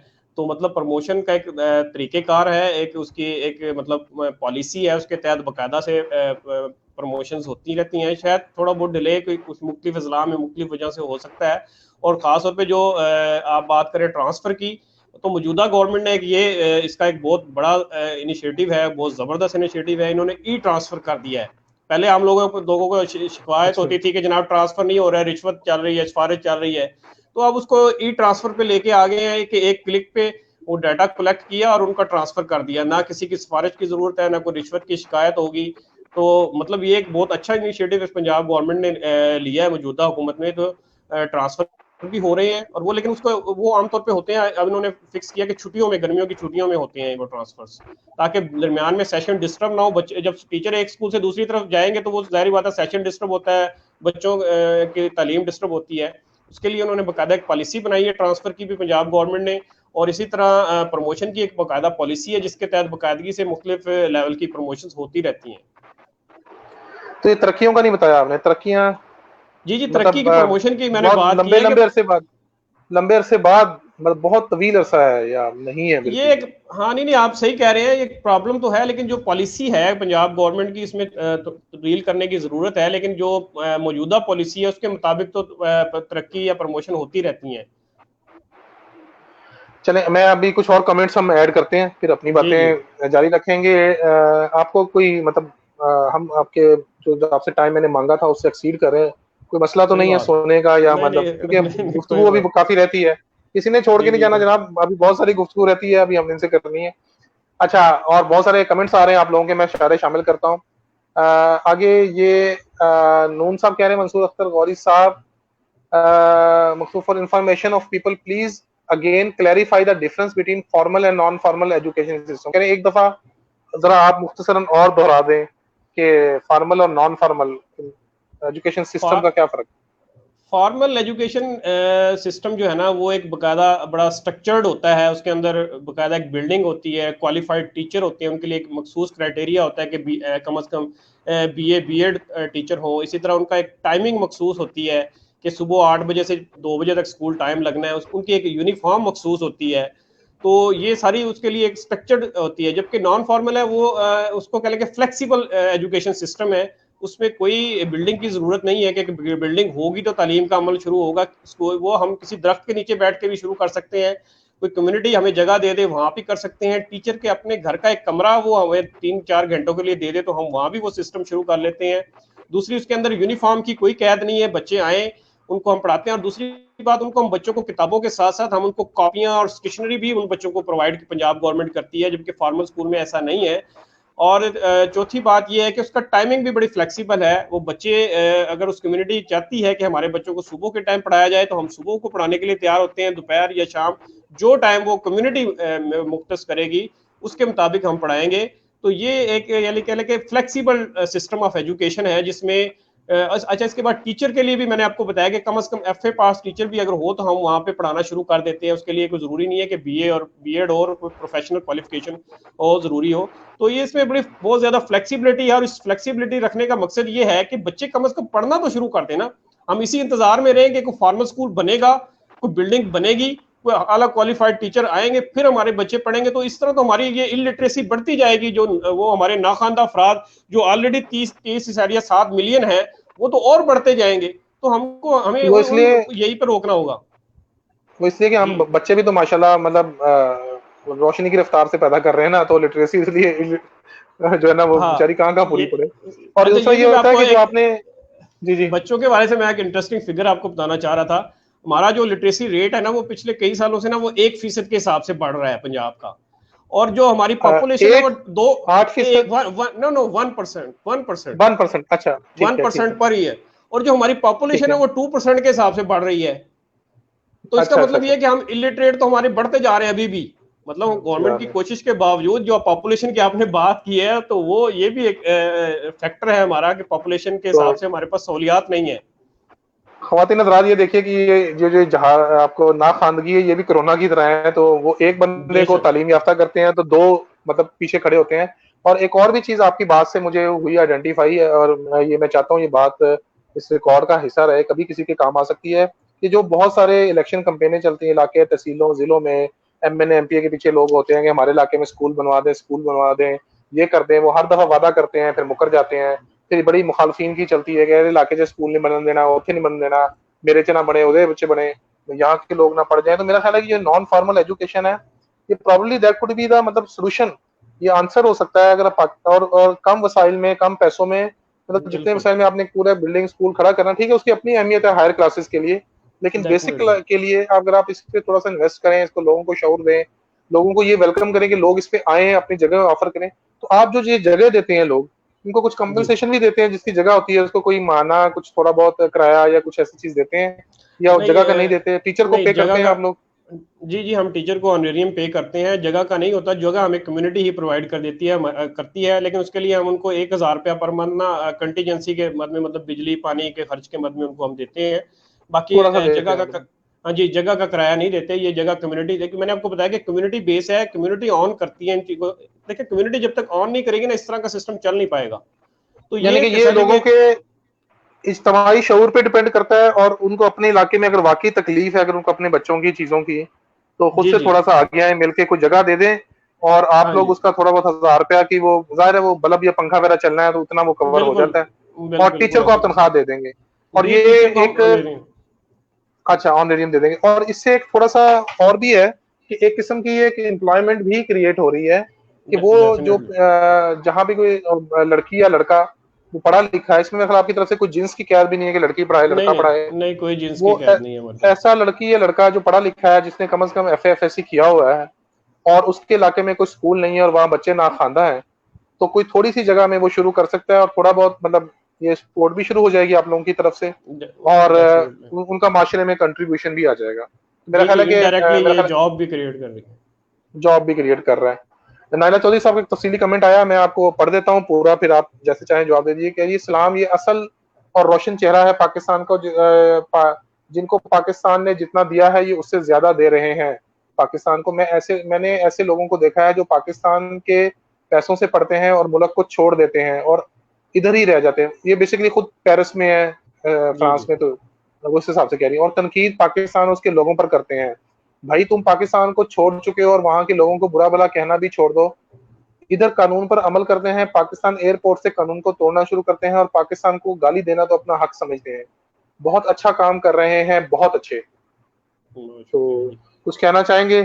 जी जी, शुक्रिया। ज़ाहिर बात है, हम इस मुल्क ने हमें इस किसी भी मकाम तक जब पहुँचाता है, या मुल्क या सोसाइटी कह लें, तो हमें भी ज़ाहिर बात है उसका हमारे ऊपर हक बनता है, हमारे कुछ फ़र्ज़ बनता है, तो हमें भी उस फ़र्ज़ को अदा करना चाहिए। और चूँकि हमारा मुल्क एक तरक्की पज़ीर मुल्क है और हुकूमत ही सारा काम नहीं कर सकती है, इसमें अफ़राद मुआशरा को भी अपना किरदार अदा करना पड़ेगा, ना सिर्फ तालीम के हवाले से, जैसे कि आजकल मौजूदा हालात में जो कोरोना की वबा का मामला चल रहा है, तो हुकूमत ही सब कुछ नहीं कर सकती। जब तक कि मुल्क के सारे अफराद मिल के अपना अपना हिस्सा नहीं डालेंगे, तब तक हम किसी भी सूरत में इन नाखानदगी जैसे मोजी वबा ही कह लें इसको, नाखानगी को भी, और इसी तरह कोरोना से हम निजात पाना हमारे लिए मुश्किल होगा।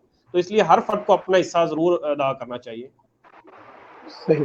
अगला सवाल आया जी कि आयशा साहब ये पूछती है कि सब मदारिस में वफाक के इम्तिहान का सिस्टम नहीं है, गवर्नमेंट का इसके लिए कोई प्लान है? मदारिस के लिए बाकायदा सिस्टम है, ये वफाकुल मदारिस के नाम से एक बोर्ड बना हुआ है मदारिस का, तो वो इम्तिहान लेते हैं और इसकी इक्वलेंसी होती है, बाकायदा तौर पे HEC जारी करती है कि मदारिस जो डिग्री जारी करते हैं उसकी कह लें कि इक्वलेंसी या बराबर जो उसकी है कि ये किसके बराबर है, ये FA के बराबर है, BA के बराबर है, MA के बराबर है, तो वो HEC जारी करती है। लेकिन वो शायद ये पूछना चाह रही है कि ये वाला निसाब तो नहीं पढ़ते ना, जो आप 5वीं 8वीं में 10वीं में जो ये पढ़ रहे हैं, तो ये वाला निसाब नहीं पढ़ते, तो वो फिर कभी वो माशरे में वो हम आहंग नहीं हो पाते, वो अपनी स्ट्रीम पे चलते हैं। हत्ता कि मैंने ये देखा है, और बड़ी ये वाजिया सी बात है कि लोग तो अब मतलब रिश्ते भी नहीं करते कि जो मदरसे से पढ़ा हुआ बच्चा है नौकरी एक आप ऑफिस में लेने जाए मल्टीनेशनल में, तो मदरसे की डिग्री पे नौकरी उसको नहीं देगा वो। तो ये जब तक वो उस करंट निसाब से चीजों से, आप बेशक मदरसे में कंप्यूटर रखवा दें, ये वो चीजें, लेकिन एक पूरा निसाब के साथ जाहिर है माइंडसेट जुड़ा है। तो ये नहीं ये मतलब मैं इसमें क्या ऐसा नहीं ऐड हो करना सकता कि चाहूंगा। मदरसे का इम्तिहान भी वो आप नॉन फॉर्मल दें और ये बोर्ड और मतलब जो सेकेंडरी बोर्ड है, बोर्ड ऑफ इंटरमीडिएट, जी जी बिल्कुल हो सकता है। और आपकी आवाज़ चली गई है। बिल्कुल हो जी अब आ सकता रही है। है। जी जी आ रही है। अब हो सकता है, और ये वफाकी हुकूमत, मैं बताऊं कि इस हवाले से कुछ काम भी हो रहा है। जो वफाकी हुकूमत है, जो एजुकेशन का ministry of education and profession जो है, वो इस पे काम कर रहे हैं। और मदारस में बाकायदा तौर पे गवर्नमेंट की तरफ से टीचर अपॉइंट किए जाएंगे आने वाले दिनों में, जो ये निसाब पढ़ाएंगे। ज़ाहिर बात है, जो फॉर्मल एजुकेशन का है उस मदारस के निसाब के साथ साथ, और वो बोर्ड के ही एग्ज़ाम होंगे, बोर्ड या यूनिवर्सिटी के एग्ज़ाम होंगे। तो इनको मेन स्ट्रीम करने पे काफ़ी काम हो रहा है, और इंशाल्लाह आने वाले सालों में हमें ये नज़र भी आएगा कि ये मेन स्ट्रीमिंग की जा रही है। क्योंकि ये एक गैप तो ज़ाहिर बात है, मदारस और फॉर्मल एजुकेशन के इदारों का जो निसाब है उसमें बहुत ज़्यादा गैप है। तो इसको ब्रिज करने की ज़रूरत थी, और इस पर वफाकी हुकूमत काम कर रही है। ठीक है, अगला सवाल है कि अस्सलाम वालेकुम, क्या नॉन फॉर्मल स्कूल में उम्र की कैद तो नहीं? मैं ख्याल स्टूडेंट्स के लिए पूछ रहे हैं, वहीद अख्तर गौरी साहब। जी, नॉन फॉर्मल स्कूल में उम्र की कैद ये है कि जो नॉन फॉर्मल स्कूल होते हैं उसमें हम 14 साल तक की उम्र के बच्चों और बच्चियों को पढ़ाते हैं। जो हमारे अच्छा 4 साल से लेकर 14 साल तक के, फॉर्मल एजुकेशन में आमतौर पे 7-8 साल तक बच्चा दाखिल होता है, लेकिन हमारे नॉन फॉर्मल में हम 14 साल तक के बच्चों को दाखिल करते हैं। और इसके बाद हमारे जो 14 साल के बाद आगे 15, 16 और 17 साल के जो कह लें कि नौजवान होते हैं, एडोलसेंट होते हैं, उनके लिए हमने एडोलसेंट सेंटर बनाते हैं। उनके लिए हम वो भी ठीक वो है। 3 माह का कोर्स करवाते हैं हम उनको, और उनको लिटरेट करते हैं। इसी तरह 18 साल से लेकर आगे 45 और 50 साल तक के लोगों को हम लिटरेसी प्रोवाइड करते हैं, क्योंकि वो फॉर्मल एजुकेशन में नहीं एडजस्ट हो पाते उस उम्र के लोग। तो उनको हम कम से कम लिटरेट कर देते हैं, ताकि वो सोसाइटी में अपना बेहतर तौर पर किरदार अदा कर सकें। और इस हवाले से मैं बताऊं कि हमने जेलों में, हमारे बहुत ज़्यादा काम है इस हवाले से, कि हमने जेलों में तालीम बालगा के सेंटर कायम किए हुए पूरे पंजाब के अंदर। इस वक्त अभी तो चूंकि अच्छा। कोरोना की वजह से बंद हो गए हैं, अभी भावलपुर में भी इस वक्त हमारे को 18 तालीम बालगा सेंटर चल रहे थे भावलपुर जेल के अंदर। हम्म, ये मुझे दो बातें याद आई हैं। मैं पहले पहली बात पूछता हूँ, दूसरी बात जरा थोड़ी सी और तरह की है। तो उससे ये है कि ये जो कहते हैं कि पढ़ा लिखा आदमी या तालीम याफ्ता आदमी वो जुर्म कम करेगा, तो जेलों में आप पढ़ाते हैं तो जुर्म की शरह में फिर बाद में उनके कमी होती है? आपको लगता है कि ऐसा फर्क पड़ता है उनकी जिंदगियों पे, चीजों पे? कोई ऐसी स्टडी तो नहीं है, मैं फैक्ट्स एंड फिगर तो इस तरह के नहीं है जो मैं आपको बता सकूं, क्योंकि जब वो जेलों से निकलते हैं तो वो मुख्तलिफ सोसाइटी और मुख्तलिफ इलाकों के होते हैं, हमारा उनके साथ कॉन्टैक्ट नहीं होता। लेकिन बतौर एक कह लें कि स्टूडेंट ऑफ एजुकेशन, मैं मेरे ख्याल में इसका फ़र्क पड़ता है। और मैंने जेलों में मैं विज़िट भी करता रहता हूँ, जब ये हमारे सेंटर चलते हैं तो लोग बड़े शौक से मतलब इन सेंटर्स में पढ़ते हैं वो। और उसमें वो टीचर भी हमारे मोस्टली कैदी ही होते हैं, जो मतलब तालीम याफ्ता कैदी भी होते हैं वहाँ पे। उन्हीं को हम बतौर टीचर अपॉइंट करते हैं और वो उनको पढ़ाते हैं। तो यकीनन इसका फ़र्क पड़ता है, जब तालीम जो इंसान को जुर्म से दूर करने की में एक अहम किरदार अदा करती है। वो कहते हैं ना कि पढ़ा लिखा आदमी जो है ना वो फिर जुर्म नहीं करता, वो सीधी करप्शन ही करता ये तो सारी बात है, हर है। तरह के लोग होते हैं हर तरह की सोसाइटी में। वैसे एक बात मुझे याद आ गई, वो अल्लाह ताला करवट करवट जन्नत नसीब करे, बाबा जी अशफाक अहमद साहब कहते थे कि पाकिस्तान को आज तक किसी अनपढ़ ने नुकसान नहीं पहुंचाया। सही है। तो इस बात के साथ आगे चलते हैं। अगला जो सवाल है वो है कि what are the plans of government on same syllabus for government and private schools including madrasas? ये सवाल मैं भी आपसे सिलेबस के ऊपर पूछना चाह रहा था कि एक सिलेबस क्यों नहीं हो सकता पाकिस्तान में? मैं तो चाहता हूँ एक हो, प्राइवेट गवर्नमेंट मदरसा सब जगह, ताकि सब लोग एक जैसा पढ़े, जो जहीं से भी जिस स्ट्रीम से भी आ रहा है। आप बताएं कि अगर फॉर्मल नॉन फॉर्मल का गवर्नमेंट का एक सिलेबस हो सकता है, तो ये सब जी जगह क्यों नहीं हो सकता? मैं भी बिल्कुल आपकी बात से इत्तेफाक करता हूँ कि एक ही सिलेबस होना चाहिए। लेकिन ये जब 18वीं तरमीम की गई और तालीम को सूबों को दे दिया गया था, उसके बाद इसमें काफ़ी ज़्यादा मतलब ये आया था कि हर सूबे ने अपना अपना सिलेबस बनाया था। लेकिन ये मौजूदा पंजाब गवर्नमेंट, अगर आप यकीनन मीडिया पे देखते रहे होंगे कि इन्होंने फर्स्ट ड्राफ्ट बना लिया है प्राइमरी लेवल तक की एजुकेशन का, जो एक ही निसाब होगा मदरसों, प्राइवेट स्कूल और जो गवर्नमेंट है सारे सूबों के लिए एक है। इसका ड्राफ्ट बना के सूबों की, और ये सूबों की मशावरत से, मदारस और प्राइवेट तमाम इदारों की मशावरत से बनाया जा रहा है ये। तो ये एक बड़ा मैं कहता हूँ कि इनकलाबी काम करने जा रही है ये गवर्नमेंट, अगर इसमें कामयाब हो जाती है तो ये एक बड़ी वक्त की ज़रूरत भी है, क्योंकि पाकिस्तान जैसे मुल्क के अंदर ये ज़रूरत भी है कि एक जैसा निसाब हो सारे लोगों में, क्योंकि जो अगर अलग अलग सूबे अपने अपना बनाएंगे तो वो उनमें ये गानगियत और यकजहती का जो है वो फुकदान पैदा हो जाएगा। तो इस पे बड़ा तेज़ी से काम हो रहा है। शफकत महमूद साहब जो हमारे मिनिस्टर एजुकेशन है वो इसको लेके आगे चल रहे हैं। तो मैं उम्मीद करता हूँ इंशाल्लाह आइंदा आने वाले दिनों में ये हकीकत का रूप धार लेगी। चले इंशाल्लाह, हमारी भी दुआएं हैं कि जी जी निसाब में बड़ी शदीद तब्दीलियों की जरूरत है। कुछ और जो तब्दीलियों की जरूरत है उस पर चले अभी फिलहाल बात नहीं करते। आगे कुछ कमेंट्स हैं, मैं जल्दी लेता हूँ। आमिर हकीम गौरी साहब कह रहे हैं गुड, आपको अप्रिशिएट कर जी रहे हैं। शुक्रिया सुहेल इकबाल साहब ने भी आपके लिए माशाल्लाह भेजा है, कह रहे हैं जी जी माशाल्लाह। बहुत शुक्रिया उसके जनाब। बाद मोहम्मद सॉरी मुकर्रम गौरी साहब हैं, वो कह रहे हैं गुड एफर्ट गौरी साहब। ये भी आप ही की तरफ इशारा होगा, मैं अभी साहब नहीं बना हूँ। सही। और मोहम्मद यूनुस का कमेंट अपीयर नहीं हो रहा, उन्होंने भी अच्छा ही कहा होगा। मलिक हमजा ने भी गुड कहा है। मंसूर साहब आई सलूट यू, ये जफर जंजुआ इकबाल साहब कह रहे हैं, आपको सलूट जी पेश बहुत कर रहे हैं जनाब। शुक्रिया जनाब, बहुत शुक्रिया जनाब जफर जमजुआ साहब। और ये डीपीएस स्कूल डूंगा बूंगा ऑनलाइन है, इन्होंने गुड का कमेंट दिया है। डीपीएस स्कूल को हमारा भी सलाम पहुंचे जनाब। आगे जो राव वहीद साहब कह रहे हैं कि गौरी साहब गुड। नाइला चौधरी साहिबा ने आपके जिन्होंने वो पेरिस से कमेंट किया था, वो कह रही हैं कि कितने अच्छे हैं, किसी से कोई शिकायत नहीं, किसी को बुरा नहीं कहा, मैं इनकी तारीफ नहीं कर सकती, कोई लफ्ज ही नहीं, सलूट। वो सिर्फ आपको सलूट है। बहुत शुक्रिया जी नाला साहब। और वहीद अख्तर गौरी साहब का एक सवाल है कि डूंगा बूंगा में डिग्री कॉलेज का क्या बना जी सर? मैं बिल्कुल इसका जवाब देना चाहूँगा, ये बड़ा इम्पोर्टेंट क्वेश्चन है। ये मेरी जॉब से हटके है। मैं आपने जैसे तारुफ में भी बताया कि उजाला फाउंडेशन के तहत हम कुछ सोशल वर्क भी कर रहे हैं, जहाँ हम बहुत सारे दूसरे काम कर रहे हैं। ये बड़े अरसे से हम ये हमारी एक काविश थी, क्योंकि हमारा डूंगा बूंगा एक बहुत बड़ी आबादी है और इसके गिरदोनवा में भी बेशुमार देहात है, और ख़ास तौर पे बच्चियों के लिए बड़ा प्रॉब्लम है कि वो 30 किलोमीटर का सफ़र करके बहावल नगर जाती हैं पढ़ने के लिए। गरीब बंदा तो ख़ास तौर पे वो ट्रांसपोर्टेशन के कास्ट नहीं बेयर कर सकता, उनके लिए वो मैट्रिक के बाद बच्चियों को घर में बिठा लेते हैं। तो हम बड़े अरसे से इस पर कोशिश कर रहे थे। तो जो हमारी फिजिबिलिटी रिपोर्ट बन चुकी है हम डूंगा बूंगा में बॉयज़ और गर्ल्स दोनों डिग्री कॉलेज की। और अभी पिछले दिनों हमारे जो मकामी मिनिस्टर हैं यहाँ पे शौकत अली लालेका साहब भावल नगर से पीटीआई के, तो उन्होंने बाकायदा तौर पे एक टीवी प्रोग्राम के अंदर ये उन्होंने ऐलान किया था कि डूंगा बूंगा का जो गर्ल्स डिग्री कॉलेज है वो ये आइंदा आने वाले बजट में उसको शामिल किया जा रहा है। तो इंशाल्लाह अगले साल में हम उम्मीद करते हैं कि डूंगा बूंगा में गर्ल्स डिग्री कॉलेज का आगाज हो जाएगा, क्योंकि फिजिबिलिटी बन चुकी है। उसके लिए हमने जगह भी उनको आइडेंटिफाई कर दी है शहर में कि कहाँ पे इसको बनाया जाए। तो इसके लिए हम बड़े अरसे से कोशिश कर रहे हैं, और ख़ासतौर पे मैं लाहौर में था तो मेरे एक साथी हैं तारिक हफीज़ बज़मी साहब, आजकल टीवी टुडे पे एंकर हैं वो, और पहले इससे पहले मुख्तलिफ चैनल्स पे काम करते रहे हैं। तो हम दोनों ने वहाँ पे लाहौर में शायद ही किसी का दर होगा जो ना खटखटाया हो, चाहे वो मिनिस्टर हायर एजुकेशन हैं, चाहे वो हमारे MPs हैं, चाहे कोई वो मकामी MPs हैं, उनको बहुत सारी जगहों पे हम सेक्रेटरी ऑफिस है, हमने हर जगह कोशिश की इसको कि हमारा डिग्री कॉलेज बनाया जाए। तो जो आइंदा आने वाले साल में हमें नजर आ रहा है कि इंशाल्लाह ये शर्मिंदा ताबीर होगा।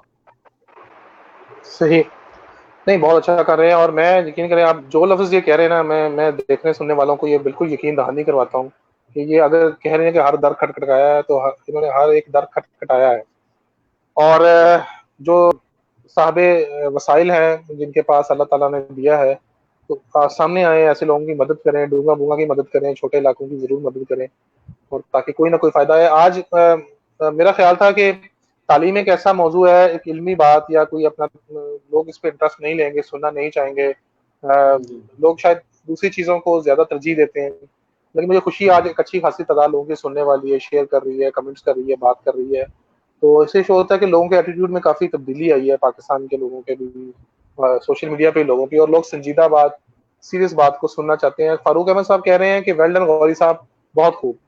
ये मैं अपने नाम से भी गौरी हटा देता हूँ, ये सारे आपके ही हैं। ठीक हो राम गया। राम मुबशर इस्माइल साहब कहते हैं कि मंसूर साहब रियली अ ग्रेट पर्सन। बहुत ठीक है शुक्रिया सर, हम भी मुत्तफिक सबकी हैं। मोहब्बतों का। फारूक फारूक अहमद साहब ने फिर माशाल्लाह गौरी साहब का है। सलमा वसीम कह रही हैं please to hear about education for adults, may अल्लाह help you in your efforts. उनको खुशी हुई है जी आपकी कोशिश जी काविशों से। तो जी सलमा जी यामीन साहब, वसीम साहब, हमें भी बहुत खुशी हुई है, यकीन करें। मैं बहुत मतलब लाइट हार्टेड, बहुत बहुत पॉजिटिव फील कर रहा हूँ मंसूर साहब से बात करके। और जफर जंजुआ साहब कह रहे हैं हमें यही बताएंगे कि नॉन फार्मल स्कूल टीचर की सैलरी कितनी है, कितना स्टिपेंड मैं देते हैं, या कितना उनको आप जी जी, मतलब। इसको हम सैलरी नहीं कहते, इसको एजाजिया हम कहते हैं, क्योंकि ये पार्ट टाइम टीचर होते हैं, 3-4 घंटे इन्होंने पढ़ाना होता है। तो इसको फिलहाल हम इस वक्त 7,000 रुपये पर मंथ दे रहे हैं टीचर्स को। और ठीक है जी। इंशाल्लाह ये नेक्स्ट आने वाले बजट में गवर्नमेंट को प्रपोजल गई हुई है, ये 10 प्लस हो जाएगा इंशाल्लाह इसी इसी बजट के अंदर। ठीक ठीक। तो सब लोग नोट कर लें कि जो अपने इलाकों में कहीं नॉन फार्मल स्कूल शुरू करा सके तो 1,000 रुपया जगह का, और अभी फिलहाल 7,000 है जो 10 या 10 प्लस हो जाएगा। तो बहुत इंशाल्लाह जी। अच्छी है कि मैं कह रहा हूँ कि अल्हम्दुलिल्लाह एम्प्लॉयमेंट अपॉर्चुनिटी है कि आप अपने इलाकों में कायम करें, इसकी तरफ आए। खसूसन जो मंसूर साहब बहुत ताउन करेंगे, अभी इस वक्त भावलपुर में, भावलपुर का इन्होंने बताया कि 33वें नंबर पे 36 इस्लाम में जो तालीमी मेयार है, और जी उसमें ये 45% वहाँ लिटरेसी रेट है। तो जी, भावलपुर वालों 45%। के लिए, भावलपुर से कोई भी किसी का जानने वाला, उसको ये पैगाम, ये वीडियो जरूर दें, उसको बताएं, उनको मंसूर साहब का अपना ऑफिस का एड्रेस बताएं जी, यहीं पे अभी फौरी तौर पे जी मेरा ऑफिस कहाँ पे है जो है ना, भावलपुर में? मॉडल टाउन ए में इस्लामिया यूनिवर्सिटी रेलवे कैंपस की दीवार के बिल्कुल साथ है, सबसे आसान एड्रेस ही है। लो जी, इस्लामी यूनिवर्सिटी रेलवे कैंपस भावलपुर की दीवार के बिल्कुल साथ इनका ऑफिस है। मंसूर साहब बहुत हम्बल आदमी है, बहुत डाउन टू अर्थ आदमी है आप, और बिल्कुल इनमें वो जो ग्रेड 18 वाला दानिश्वर का सरिया नहीं है। आप फौरी तौर पे इनसे, जो जब भी ऑफिस में इनके खुले, जो भी मामला हो, इनसे रब्ता करें। जो भी भावलपुर में हम मिलके पंजाब को, भावलपुर को, पाकिस्तान को उठाते हैं, और इंशाल्लाह ताला लिटरेसी रेट बेहतर होगा। मंसूर साहब जरूर हेल्प करेंगे, और मंसूर साहब के जो बाकी कुलीग्स हैं, जो बाकी अजला की, इंशाल्लाह ताला वो भी अगर ये सुन रहे होंगे प्रोग्राम, जी जी या बिल्कुल। मंसूर साहब उनसे शेयर करेंगे ये बातें सारी, तो वो भी इंशाल्लाह ताला अपने इलाकों में इसी तरह दरवाजे अपने खोलेंगे लोगों के लिए। इंशाल्लाह। और वहीद अख्तर गौरी साहब वो कह रहे हैं, गौरी साहब आपकी कोशिशों को सलाम पेश करता हूँ। सर हम भी इनकी कोशिशों को बहुत सलाम पेश करते हैं। सलमा वसीम साहबा कह रही है कि नीड मोर कमिटेड पीपल, या क्यों आपके जैसे और लोगों की भी हमें जरूरत है। बिल्कुल जरूरत है जनाब। मैं तो कहता हूँ हर एक जिले में तालीम में एक मंसूर अख्तर गौरी आ जाए तो बहुत सारे जो हमारे मसाइल जो है ना वो हल हो सकते हैं। और इंशाअल्लाह ताला अल्लाह इनको भी तरक्कियां, कामयाबियां, कामरानियां दे। ये कमेंट जरा यहाँ पे जरा ब्रेक हुए, तो मैं जरा अब थोड़ा गियर चेंज करता हूँ। आप जरा उस साइड का हमें बताएं, उजाला फाउंडेशन जो अपनी पर्सनल कैपेसिटी में, अपनी जॉब से हटके आप जी अपनी जी पर्सनल कैपेसिटी में एज ए लिखारी भी कंट्रीब्यूट करते हैं, वो भी तालीम पे लिखते हैं। आपने उजाला फाउंडेशन भी तालीम के ही फरोग के लिए, चीज़ों के लिए बनाई, और साथ उसमें अपने, जो मैंने ऐसे कहा था कि ऐसे अफराद जिनकी आमदनी कम है, या जिन्हें कुदरत ने, किस्मत ने कुछ वसाइल से महरूम रखा है, उन अफराद के लिए, उन तबकात के लिए आप अपने इलाके को रिटर्न भी करते हैं, और अपनी जेब से बहुत ज़्यादा डालते हैं। आपके दोस्त आपकी हेल्प करते हैं, सब लोग। ये मुझे बताइए, थोड़ा सा उजाला फाउंडेशन का बताइए, उसकी टैलेंट क्या हंट है, कैसे आप बच्चों को सेलेक्ट करते हैं, क्या कंट्रीब्यूट कर रहे हैं आप? और ये थोड़ा सा ये भी बताइए कि रमज़ान में भी जो है वो आपने जो कोरोना में जो राशन वगैरह का तकसीम का सिलसिला है, ये सब एक जी। उजाला फाउंडेशन का जो मुकम्मल हमें थोड़ा सा। मैंने आपको शुरू में बताया था कि मैं जब कॉलेज का मैंने अपने तज़किरा किया था कि वहाँ जब मैं गया और मैंने वो देखा, तो उस वक़्त से मुझे फ़ील हो रहा था कि हमारे इलाके में इस तरह की कोई गाइडेंस नहीं है, कोई मतलब लोगों को करियर काउंसलिंग ख़ास तौर पे इस तरह की नहीं है। तो वो सोच बड़े अरसे से थी, और जब प्रैक्टिकल लाइफ में आए एजुकेशन में, मतलब टीचर था मैं 2006 में, जब हमने ये एनजीओ बनाई उजाला फाउंडेशन के नाम से, तो मकसद हमारा यही था कि वो जो महरूमियाँ हम अपने अंदर फील करते हैं, हम अपनी नस्ल में फील करते थे, कि वो आंदा आने वाली नस्लों को वो महरूमियों का सामना ना करना पड़े, कि उन्हें किसी गाइडेंस के लिए वो इधर उधर देखें और उन्हें कोई नज़र ना आए, तो ऐसा ना हो। तो इसी मकसद को लेकर हमने इसका आगाज़ किया था। हमने आगाज़ में एक लाइब्रेरी बनाई थी अपने शहर में, क्योंकि तालीम को और पढ़ने पढ़ाने को हम फ़रोग़ देना चाह रहे थे, और उसी को हमने अपना ऑफिस बना लिया। ये कुछ दोस्त थे मेरे, मेरे शहर के लोग थे जो, जिन्होंने मिल के हमने ये उजाला फाउंडेशन 2006 में बनाई। आगाज़ मैंने बताया लाइब्रेरी से किया, कैरियर काउंसलिंग पे हमने मुख्तलिफ सेशंस रखे, पर्सनैलिटी डेवलपमेंट के सेशंस रखे। इसके अलावा हम एक हर साल एक ख़ास तौर पे हमारा एक इवेंट हम करवाते हैं, उजाला तालीमी अवार्ड के नाम से। उसमें हम ये ठीक करते है। हैं कि मुख्तलिफ क्लासेस में जो बच्चे पोजीशन हासिल करते हैं, मतलब 5वीं 8वीं 10वीं और 12वीं के अंदर, तो उन बच्चों को और उनके टीचर्स को, दोनों को हम एक बाकायदा एक बहुत बड़ी तकरीब करते हैं, जिसमें किसी सेलिब्रिटी को बुलाते हैं, और उनके हाथों हम उनको अवार्ड्स तकसीम करवाते हैं, तारीफी असनाद देते हैं उनको, ताकि उनको अप्रिशिएट किया जा सके उनकी एफर्ट को, और साथ साथ दूसरा हमारा उसके लिए मकसद होता है कि बाकी लोगों के लिए इंस्पायरेशन का बायस बने। बाकी हमारे जो टीचर्स हैं, हमारे वो दूसरे बच्चे हैं जो नेक्स्ट ईयर्स में आने वाले हैं, उनके लिए ये मोटिवेशन का बायस बने और वो भी मेहनत करें। और इसमें हमें माशाल्लाह बड़ी कामयाबी हासिल हुई है। हमारा ये बड़ा अच्छा प्रोग्राम होता है और बहुत सारे बच्चे हैं जो तालीमी अवार्ड लेने के बाद इस वक्त डॉक्टर और इंजीनियर बने हैं। तो ये हम करते थे। इसके अलावा हमने मतलब सिर्फ एजुकेशन नहीं, इसके साथ साथ हमने ब्लड बैंक का सिस्टम शुरू किया अपने शहर के लोगों को देने के लिए। इसके अलावा हमने आई कैंप और मेडिकल कैंप मुख्तलिफ इदारों के साथ मिलकर लगाए ताकि लोगों को फैसिलिटी दी जा सके। फिर दूसरा हमारा जो गुज़श्ता 4 साल से हम काम कर रहे हैं, राशन की बात आपने की, वो हम रमज़ान के महीने के अंदर ख़ास तौर पे जो गरीब और मुस्तहिक लोग हैं उनकी खुशियों में अपनी खुशियों में रमज़ान की उनको शामिल करने के लिए हम उनको उनके घरों में राशन पहुंचाते हैं। इस साल का हमारा टारगेट 200 घराने था। हमारा जो कि छोटा सा एक शहर है डूंगा बूंगा, तो वो 200 घरानों का राशन मैं आपको बताऊं, अभी मैं आपके सेशन शुरू होने से पहले गुज़श्ता 3-4 दिन से हम उसकी पैकिंग कर रहे थे। वो आज हमने डिस्ट्रीब्यूशन शुरू कर दिया। जैसे आपने बताया कि रात के अंधेरे में हमारी टीमें ईशा की नमाज के बाद निकली हैं और वो उन लोगों के घरों के पहुंचा के आएंगी। आज और कल के 2 दिनों के अंदर इन 200 घरानों में हम पहुंचाएंगे।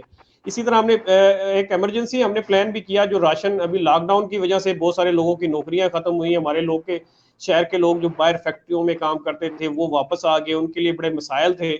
फिर हमने अपने दोस्तों और मुखिर हजरात के साथ ताउन के साथ तकरीबन 210 घरानों में हमने लॉकडाउन के दौरान राशन मुहैया किया। इसी पैटर्न हमारा यही था कि खामोशी के साथ उनको पहुंचाया जाए। कोई हम तस्वीर सिर्फ लेते हैं अपने राशन पैकिंग की, कि वो भी मकसद हमारा ये होता है कि लोगों में मोटिवेशन पैदा की जा सके और उनको बताया जा सके कि काम किया जा रहा है। उसके अलावा हम किसी कह लें कि मुस्तहिक की तस्वीर या उसके घर की तस्वीर, किसी किस्म की तस्वीर हमारा मकसूद ही नहीं है। उसमें हमारा मकसद ये है कि लोगों को उनकी खुशियों जो रमज़ान की खुशियों में शामिल किया जा सके। तो ये हम गुज़श्ता 14 साल से ये काम कर रहे हैं और इसमें मुख्तलिफ किस्म की एक्टिविटीज़ हम करवाते रहते हैं। हमारी टीम है डूंगा बूंगा शहर से 25-30 लोगों पे मुश्तमिल है, जो सारे ही मुख्तलिफ कारोबार से ताल्लुक़ रखते हैं, कोई जॉब वाले हैं। तो हम अपनी जेबों से ही कंट्रीब्यूट करते हैं। लेकिन ख़ास तौर पे जो राशन का प्रोग्राम है, इसमें हमें शहर के मुखिर हज़रात की मदद हासिल है। मुख्तलिफ लोग हैं जो शहर के, जो खामोशी से, वो भी खामोशी से हमें आके दे जाते हैं कि ये हमारी तरफ से है। मतलब 200 थैले आटे के हमारे एक साहब ने उन्हें कहा जी मैं भिजवा रहा हूँ आपको, उसने भिजवा दिए। एक अचार की फैक्ट्री है यहाँ पे, उसने कहा जी मैं 200 पैकेट अचार के भिजवा रहा हूँ। हमने कहा जी माशाल्लाह जी भेजें।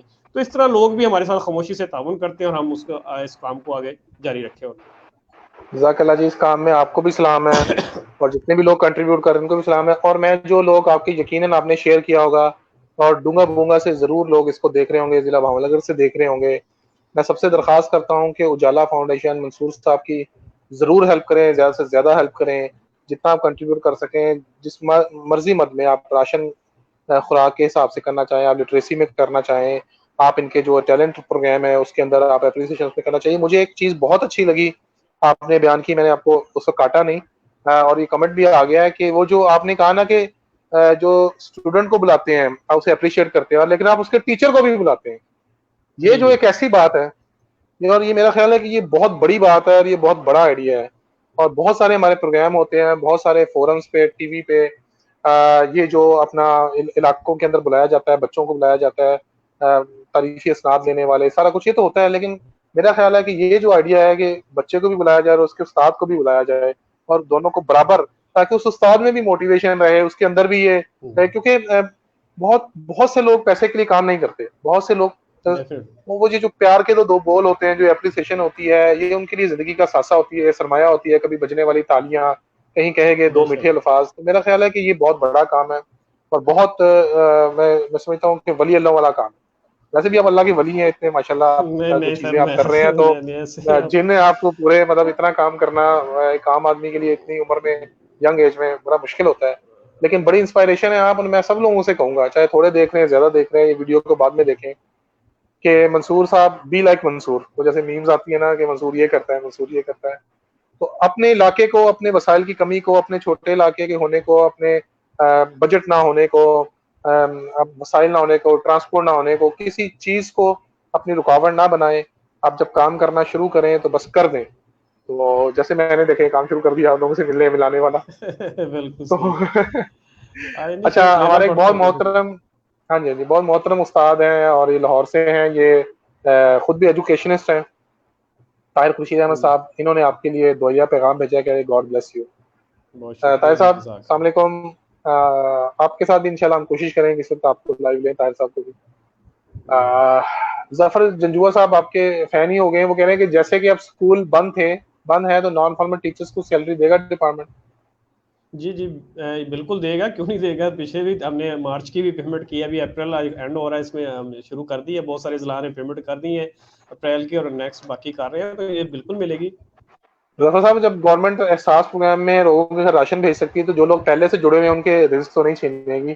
तो हाँ, नहीं यही मिलेगा। एक उम्मीद करनी चाहिए अच्छे लोगों से, अच्छे हुक्मरानों से, कि वो हमें ना और बिल्कुल आप लोग ये हरगिज ना समझिएगा कि मंसूर साहब किसी गवर्नमेंट जॉब पे हैं तो ये बड़ी अपनी राय को किसी पॉलिटिकल एफिलिएशन से, किसी दबने से, किसी हटके इन्होंने अगर इनिशिएटिव का बताया, तो मेरे ख्याल इन्होंने जो एक सफर बताया मुशर्रफ दौर से लेके अब तक का, वो भी आपके सामने है। उसमें किसी मुख्तलिफ गवर्नमेंट आई है, लेकिन लोग अपना काम करते रहते हैं जिन्होंने करना होता है, और उसी मसाइल में जैसे भी है और लड़ते भी रहते हैं और करवाते भी रहते हैं। तो इंशाल्लाह ताला इसका किसी सियासी मामले से, सियासी रंग देने से इसका कोई ताल्लुक नहीं है।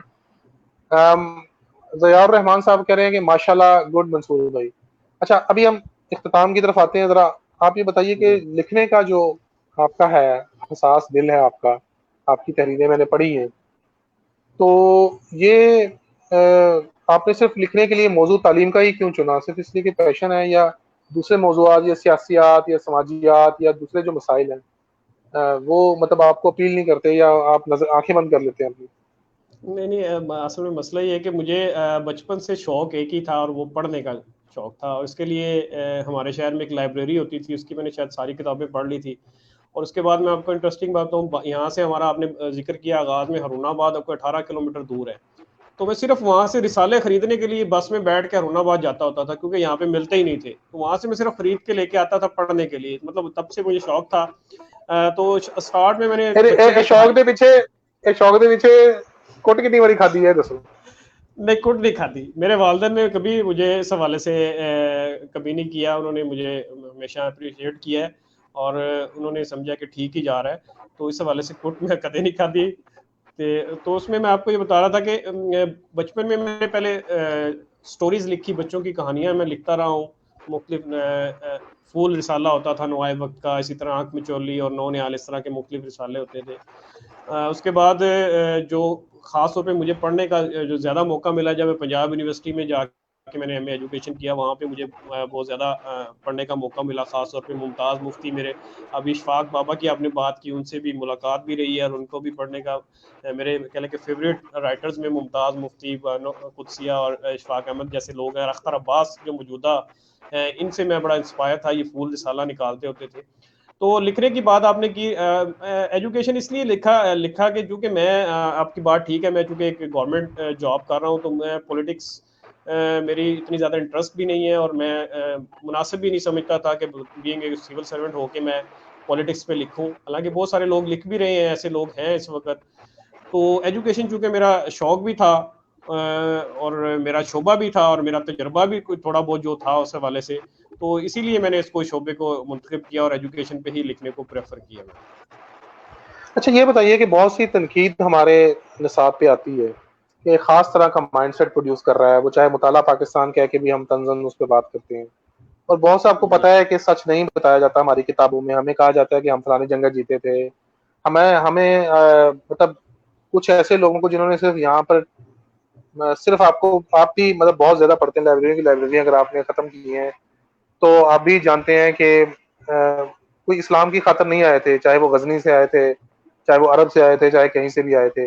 अपने जाहो जलाल, अपने फतवाहत, अपना जो उन्होंने इस्टेब्लिश करना, वो उनका मकसद था। लेकिन हमें निसाब में उन सब लोगों को हीरो बना के पेश किया। आज पाकिस्तान में मुख्तलिफ कौमी तो मुख्तलिफ मजहबों के लोग रहते हैं, लेकिन हमें वही निसाब में लिखा मिलता है कि हिंदू ऐसे मकार है, हिंदू बनिया है। हम हिकारत से चीज़ों से निसाब में दूसरे कौमियतों का जिक्र करते हैं, ये वैसा जिक्र नहीं करते। मेरे जानने वाले हैं यहाँ पे क्रिश्चियंस, उनको इस्लामियत पढ़नी पड़ती है। पिंडी के अंदर ही रह रहे हैं, मैं पंजाब के अंदर ही है क्रिश्चियन, वो चाहे क्लास में, ज़ाहिर है क्रिश्चियन की आबादी भी कम है तो क्लास में भी रेशो 1-2 होगी। तो उनके बच्चों को अगर फर्ज करें कि यही अगर वहां पर आपको गीता या कुछ और अपना मतलब इंडिया में पढ़नी पड़े, या किसी और मुल्क में जाके बाइबल की तालीमात पढ़नी पड़े, तो आपको बड़ी तकलीफ होगी कि मुसलमानों को देखें जी, वहाँ तो कम्युनिटी खड़ी हो जाती है सारी कि जी हमें हमारी मर्जी के मुताबिक एजुकेशन दी जाए, सारा कुछ दिया जाए। तो यहाँ जो है हमारे नॉन मुस्लिम्स हैं, यहाँ जो ऐसी चीजें हैं, और ये निसाब में क्यों है, ये हम क्यों हीरो बना के मतलब जो लोग हीरो नहीं है, और हम सिकंदर को अपनी निसाब की किताबों में आजम लिखते हैं, द ग्रेट सिकंदर आजम फातेह। हालांकि वो एक यूनानी था, यूनान आपको पता है यूरोप में है, और ये वो, और जिसने यहाँ डिफेंड किया वो भगत सिंह है, और सॉरी वो राजा पोरस है, जो इस धरती का बंदा है, उसकी हम बात नहीं करते जस्ट बिकॉज शायद उसका मजहब डिफरेंट है। भगत सिंह को हम कभी नहीं निसाब में लाते, हम राय अहमद खरल को नहीं लाते निसाब के अंदर। हम ये मुझे ये बताइए कि ये क्या है, ये निसाब में ये दूरी, ये फासले, हमारे पे जो फॉरेन से लोग लुटेरे आए, जिन्होंने हुकूमत की, जिन्होंने इस इलाके को रोंदा, वो हीरो है हमारे, हम उन्हें इस्लाम और कुफर का मार्का बना देते हैं। यानी हम ये नहीं देखे कि इब्राहिम लोदी भी लड़ रहा है, और ये क्या है, ये क्यों, कब तक ये निसाब हम ये पढ़ाते अच्छा, मैं रहेंगे? एक एक तो मैं आपके क्लियर करना चाह रहा हूँ कि आपने कहा कि इस्लामियात पढ़ना पड़ती है, ऐसी कोई कंपल्शन नहीं है पाकिस्तान में और पंजाब में खासतौर पे। सर मेरे साथ गैर मुस्लिम काम करते हैं क्रिश्चियन जो है ना, मैं मतलब हमें घर में असिस्ट करते हैं, उनके बच्चे हैं, 4 बच्चे हैं, और चारों को ही इस्लामियत पढ़नी पड़ती है, उनको कोई मसला नहीं है, ठीक है। वो अब क्या कहें, वो एक गरीब आदमी है, वो कहाँ जाए, क्या करे क्रिश्चियन, नहीं नहीं, लेकिन वो फिर भी आपकी मसला तो है वो, मतलब वो आपकी उनका हक तो है ना, फंडामेंटल राइट है कि उनको इस्लामिया नहीं तो एथिक्स पढ़ाई जाए। गवर्नमेंट भी हाँ जी, कहती है कि एथिक्स पे होना चाहिए। जी जी, बकायदा ये गवर्नमेंट का निसाब में इसी तरह ही है कि जो गैर मुस्लिम है उनको एथिक्स की अखलाकियात का मजमून पढ़ाया जाता है, और उसकी बकायदा तौर पर किताबें प्रिंट होती हैं और स्कूलों में जाती हैं। ये इनफरादी मसला कोई हो सकता है तो वो स्कूल की इंतजामिया या एजुकेशन इंतजामिया से रब्ता करके उनको एथिक्स की बुक्स दी जा सकती हैं। ये मेरे ख्याल में ऐसा मसला नहीं है, क्योंकि ये बाकायदा तौर पे इनका एक अलग से निसाब है और इनको ज़बरदस्ती इस्लामियात कहीं पाकिस्तान में नहीं पढ़ाई जाती। दूसरी सर वो बात कहते हैं आपने हमारे पास टीचर नहीं है, हमारे पास इतने वो नहीं है कि लहदा क्लास लगाएंगे, वही सब बातें मैं मतलब बहुत सारे बस क्वेश्चन वो, से कर चुका हूँ नहीं वो मैं, आपकी मतलब बात ये ठीक है, इसके ऊपर। ये हो सकता है इस तरह के कोई मसाइल होंगे यकीनन।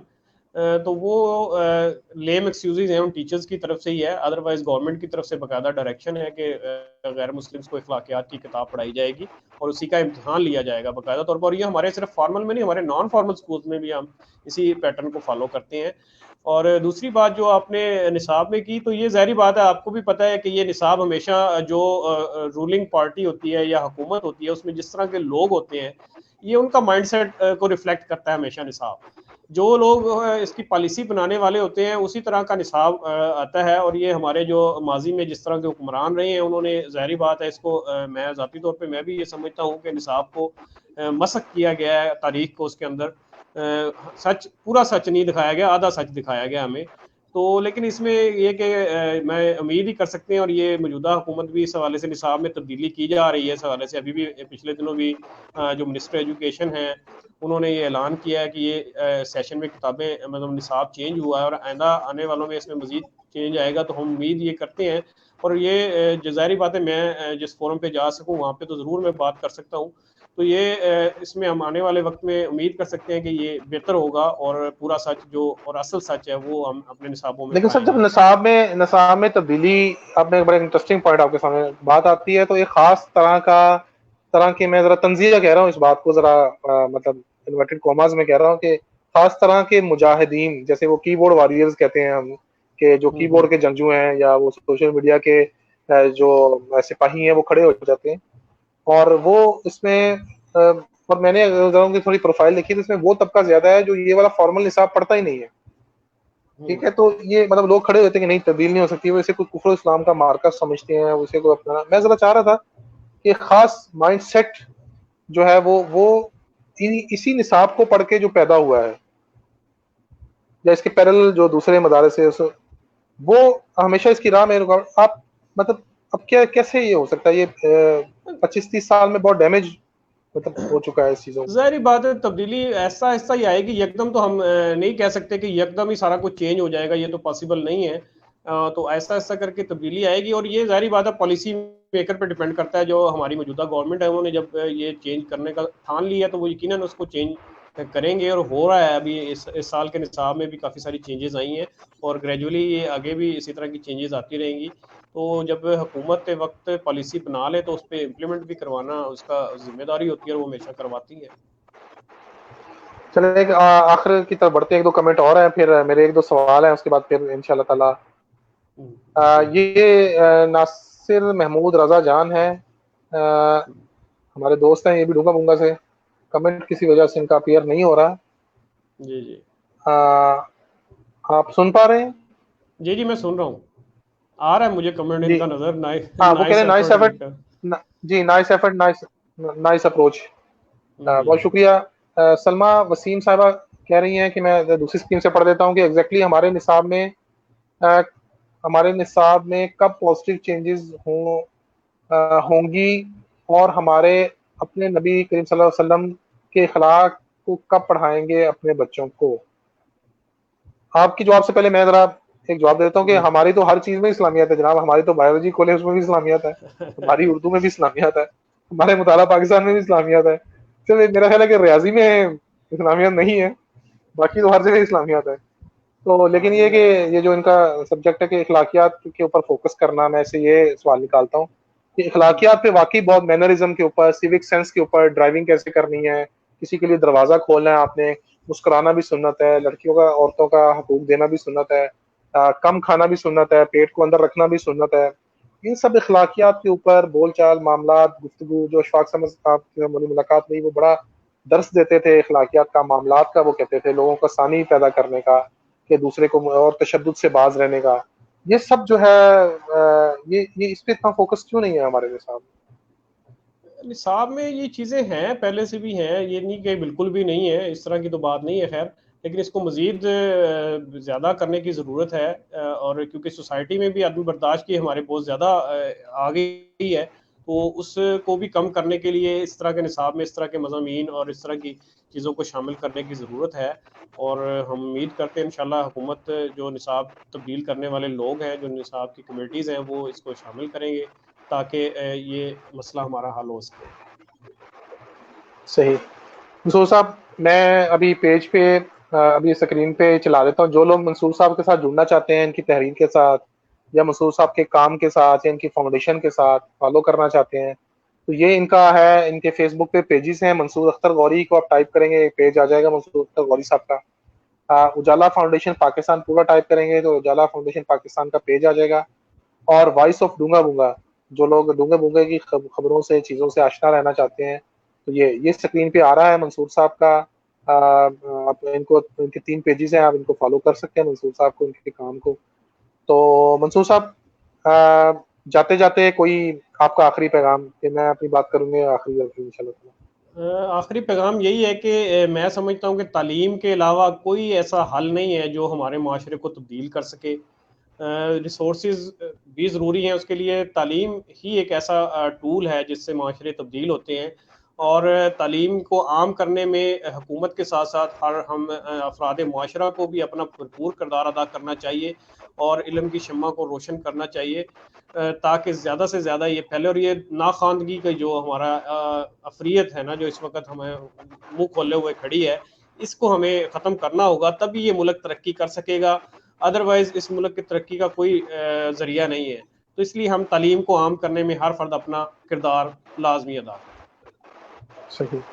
बहुत शुक्रिया मंसूर साहब, बहुत कॉम्प्रिहेंसिव आपने बातें की। मतलब हमारे पास मतलब बातें खत्म होने में नहीं आ रही हैं, आप यकीन करें, लेकिन फिर भी वक्त बहुत हो गया है और लोग भी काफी देर से इंगेज हैं। आप भी यकीनन बात कर करके, गुफ्तगू करके थोड़ा थक गए होंगे। और लेकिन बहुत बहुत मजे की गुफ्तगू हुई है और मैंने बड़ा सीखा है, और स्पेशली नॉन फॉर्मल स्कूलिंग के हवाले से, चीज़ों के हवाले से, और आपकी जो ज़िंदगी है, आपकी जो एफर्ट्स हैं, और अभी तो मतलब वो चल रही हैं, और इंशाल्लाह ताला अल्लाह ताला आपको भी मजीद कामयाबियां दे, आसानियां दे। आप लोगों को, आपकी टीम को, आपके दोस्तों को, जो भी शख्स आपके जिस भी काम में इन्वॉल्व है, अल्लाह ताला उनको मजीद करने की हिम्मत भी दे, वसाइल भी दे, ताकत भी दे, और लोगों को भी आपके साथ जुड़ने का हौसला दे। मुझे उम्मीद है हमारी काविश भी लोगों तक पहुंचेगी, आपको इसका यकीन फीडबैक आएगा। आप ये हमारा फीडबैक शेयर करें, वीडियो शेयर करें लोगों के साथ, अपने ख्यालात को लोगों तक पहुंचाएं, हमारी कोशिशों को पहुंचाएं। यही है कि बस अपना ना एक मकसद यही था कि पाकिस्तान में लोगों के सामने इंटरनेट पे ऐसे लोगों का जो कुछ ना कुछ कर रहे हैं, जो कुछ ना किसी तरह कंट्रीब्यूट कर सकते हैं, चाहे वो स्किन की केयर है, चाहे वो वजन को कम करना है, चाहे वो एक्सरसाइज है, चाहे वो तालीम है, तो उसको हम सामने लाएं। और एक सूबे के मेरे दोस्तों में, मेरे अहबाब में ये मंसूर अख्तर गौरी साहब थे। इस फील्ड से रिलेटेड मैंने ले लिया। बाकी सूबों की भी यही बात है, सिर्फ पंजाब की बात नहीं हुई है, पाकिस्तान की हम बात कर रहे हैं, किसी एक ज़िले की बात नहीं कर रहे हैं, सब शहरों, सब अजला, सब गाँव, सब देहातों की बात कर रहे हैं कि जी ऐसे बिल्कुल। लोग जो जहाँ भी काम कर रहे हैं वो सामने आए, और जो लोग काम कर रहे हैं उनका आप लोग साथ दें, जहाँ जहाँ ये पैगाम पहुँचे। बहुत शुक्रिया वंस अगेन। और आखिर में मैं एक बात करना चाहूँगा कि तालीम के हवाले से आज बात हो रही है, तो आप सबसे गुजारिश है कि तालीम में पहला हक आप अपनी बेटियों का दीजिए, आप अपनी बहनों का दीजिए, आप ख़वातीन को दीजिए। आप यकीन करें कि आप एक शख्स को पढ़ाते हैं, आप एक शख्स को पढ़ाते हैं, एक खातून को पढ़ाते हैं, एक लड़की को पढ़ाते हैं, तो बेशक। आप नस्ल को पढ़ाते हैं। ये formal non formal education school है, ये भी को है जो 14 से है। तो मखलूत तालीम में भी कोई इतना मतलब वो जहाँ पे बहुत से लोग सिर्फ इस वजह से रोक लेते हैं कि वो मखलूत तालीम नहीं। आप यकीन कीजिए कि अगर किसी ने अपने किरदार की हिफाजत नहीं करनी तो उसने 7 किलो में और 7 पर्दों में नहीं करनी। और जिस शख्स ने अपने आप को, अपनी तरबियत को, अपनी चीज़ों को, अपने मामलात को अपने हाथ में लेकर चलना है, उसका एहसन ख्याल रखना है, उसे आप जिस मर्जी चाहे यूनिवर्सिटी में चाहे इन्वायरमेंट में भेजें, उससे कोई फ़र्क नहीं पड़ता। तो अपनी बेटियों के साथ इस मामलात में अगर आपको ये फ़ियर है, तो इस माशरे को अपने लड़कों की तरबियत, अपने बेटों की तरबियत करने की ज़रूरत है कि दूसरी लड़कियाँ, दूसरी औरतें उनके शर से महफूज रहें। बाकी ये है कि अपना हमें भी दुआओं में याद रखें, जो भी फीडबैक हो, जो भी कमेंट्स हों, जो भी मामलात हों, आप इस वीडियो को आप देख रहे हैं, बाद में देखें, ज़रूर दीजिए। जी हमारी भी हौसला अफजाई कीजिए, पेज को फॉलो कीजिए, और भी जितने भी मार्केटिंग की चीज़ें हैं हमारे साथ कीजिए। मंसूर साहब, बहुत बहुत कम शुक्रिया मुद्दत सर। में बहुत ज़्यादा आपने सिखाया हमें। आप वाक़ई ही एक मतलब और इंशाल्लाह ताला आपके बार डूंगा मूंगा चिश्तियाँ कहीं आना जाना हुआ, आपका पिंडी इस्लामाबाद आना जाना हो, हम जी हमारे दर, इंशाल्लाह। हमारी चीज़ें खुली हैं। बिल्कुल ये महसूस हुआ कि जैसे आपके साथ हमारे ड्राइंग रूम में बैठ के, आमने-सामने बैठ के आपसे गुफ्तगू हो रही है। बहुत मज़ा आया, इंशाल्लाह। और अल्लाह ताला बहुत आसानियाँ दे। और मैं जाते-जाते एक बात डूंगा मूंगा बता दूँ कि जिन्होंने अचार की बात की, अचार की फैक्ट्री, तो डूंगा मूंगा का अचार बहुत मशहूर है जनाब, और वो पूरे बेशक। पाकिस्तान में सप्लाई होता है। अचार किसी को चाहिए हो तो डूंगा मूंगा में राब्ता करें। डूंगा मूंगा में हर तरह का अचार डाला जाता है, और बड़े बे- पैमाने पर डाला जाता है। हाँ जी बिल्कुल, तो इस वाले पे। हाँ, एक कमेंट आया है, मेरे वालिद साहब आए हैं। अस्सलाम वालेकुम जी, अगर आप सुन रहे हैं, उनको भी मेरे ख्याल बड़ी खुशी हुई होगी आपको देखकर। हम्म। तो जो है बड़ों को जानते हैं, मतलब एक और लेवल पे आपको देखते हैं, बड़ों का एक अपना एक होता है। सामने को जी हमारी जी। तरफ से भी उनको सलाम है इस वक्त। हम्म। और वहीद अख्तर गौरी साहब हैं, उन्होंने मुझे पहला पैगाम है जी मेरे नाम, वो कह रहे हैं कि नवीद गौरी साहब इस तरह के प्रोग्राम करते रहा करें। जनाब, हम इस तरह के भी करेंगे और हम उस तरह के भी करेंगे। तो हमारे अभी 9वां प्रोग्राम है, आप बाकी 8 प्रोग्राम भी देखें, उसमें हमें राय दें। और कल भी इंशाल्लाह हम कोशिश करेंगे नए मेहमान के साथ, मुझे भी नहीं पता कौन आएगा, लेकिन नए मेहमान के साथ नई बातें, नई चीज़ें, नई शरारतें, और नई लर्निंग का मौका इंशाल्लाह मिलेगा। और आखिरी कमेंट फिर हम भी जल्द चाहते हैं, कह रहे हैं कि सर सलाम to both of you. Sir आपको भी वालेकुम सलाम, और सब देखने वालों को भी सलाम। इसके साथ ही हमें इजाज़त दें। मंसूर साहब, कुछ आखिरी आखिरी जुमला। हाँ, बस सर बहुत शुक्रिया तमाम अहबाब का, खास तौर पे जो कमेंट कर रहे थे और दुआ दे रहे थे। बहुत शुक्रिया आप सबका। नहीं नहीं, व्यूअर्स का बहुत वाकई बहुत शुक्रिया होता है, देखने वालों की मोहब्बतें हैं। और जी वबा में बच के रहें, बिल्कुल हाथ ना मिलाएं, गले ना मिलें, हाँ तरावियां घर पे पढ़ें, नमाज घर पे पढ़ें, मत बाहर जाएं, किसी सूरत रिस्क ना बिल्कुल। लें। 13-14 हज़ार केस हो गए हैं, ये बहुत बढ़ जाएंगे, रोजाना 1000 के करीब एवरेज हो गई है। इससे खुदारा अपने आप को, अपने प्यारों को बचाएं, और बुजुर्गों को बचाएं खास तौर पर। ठीक है, इसके साथ ही जी। जनाब, टेक केयर, ओके से नारा, सर। ओके अल्लाह सर। हाफिज।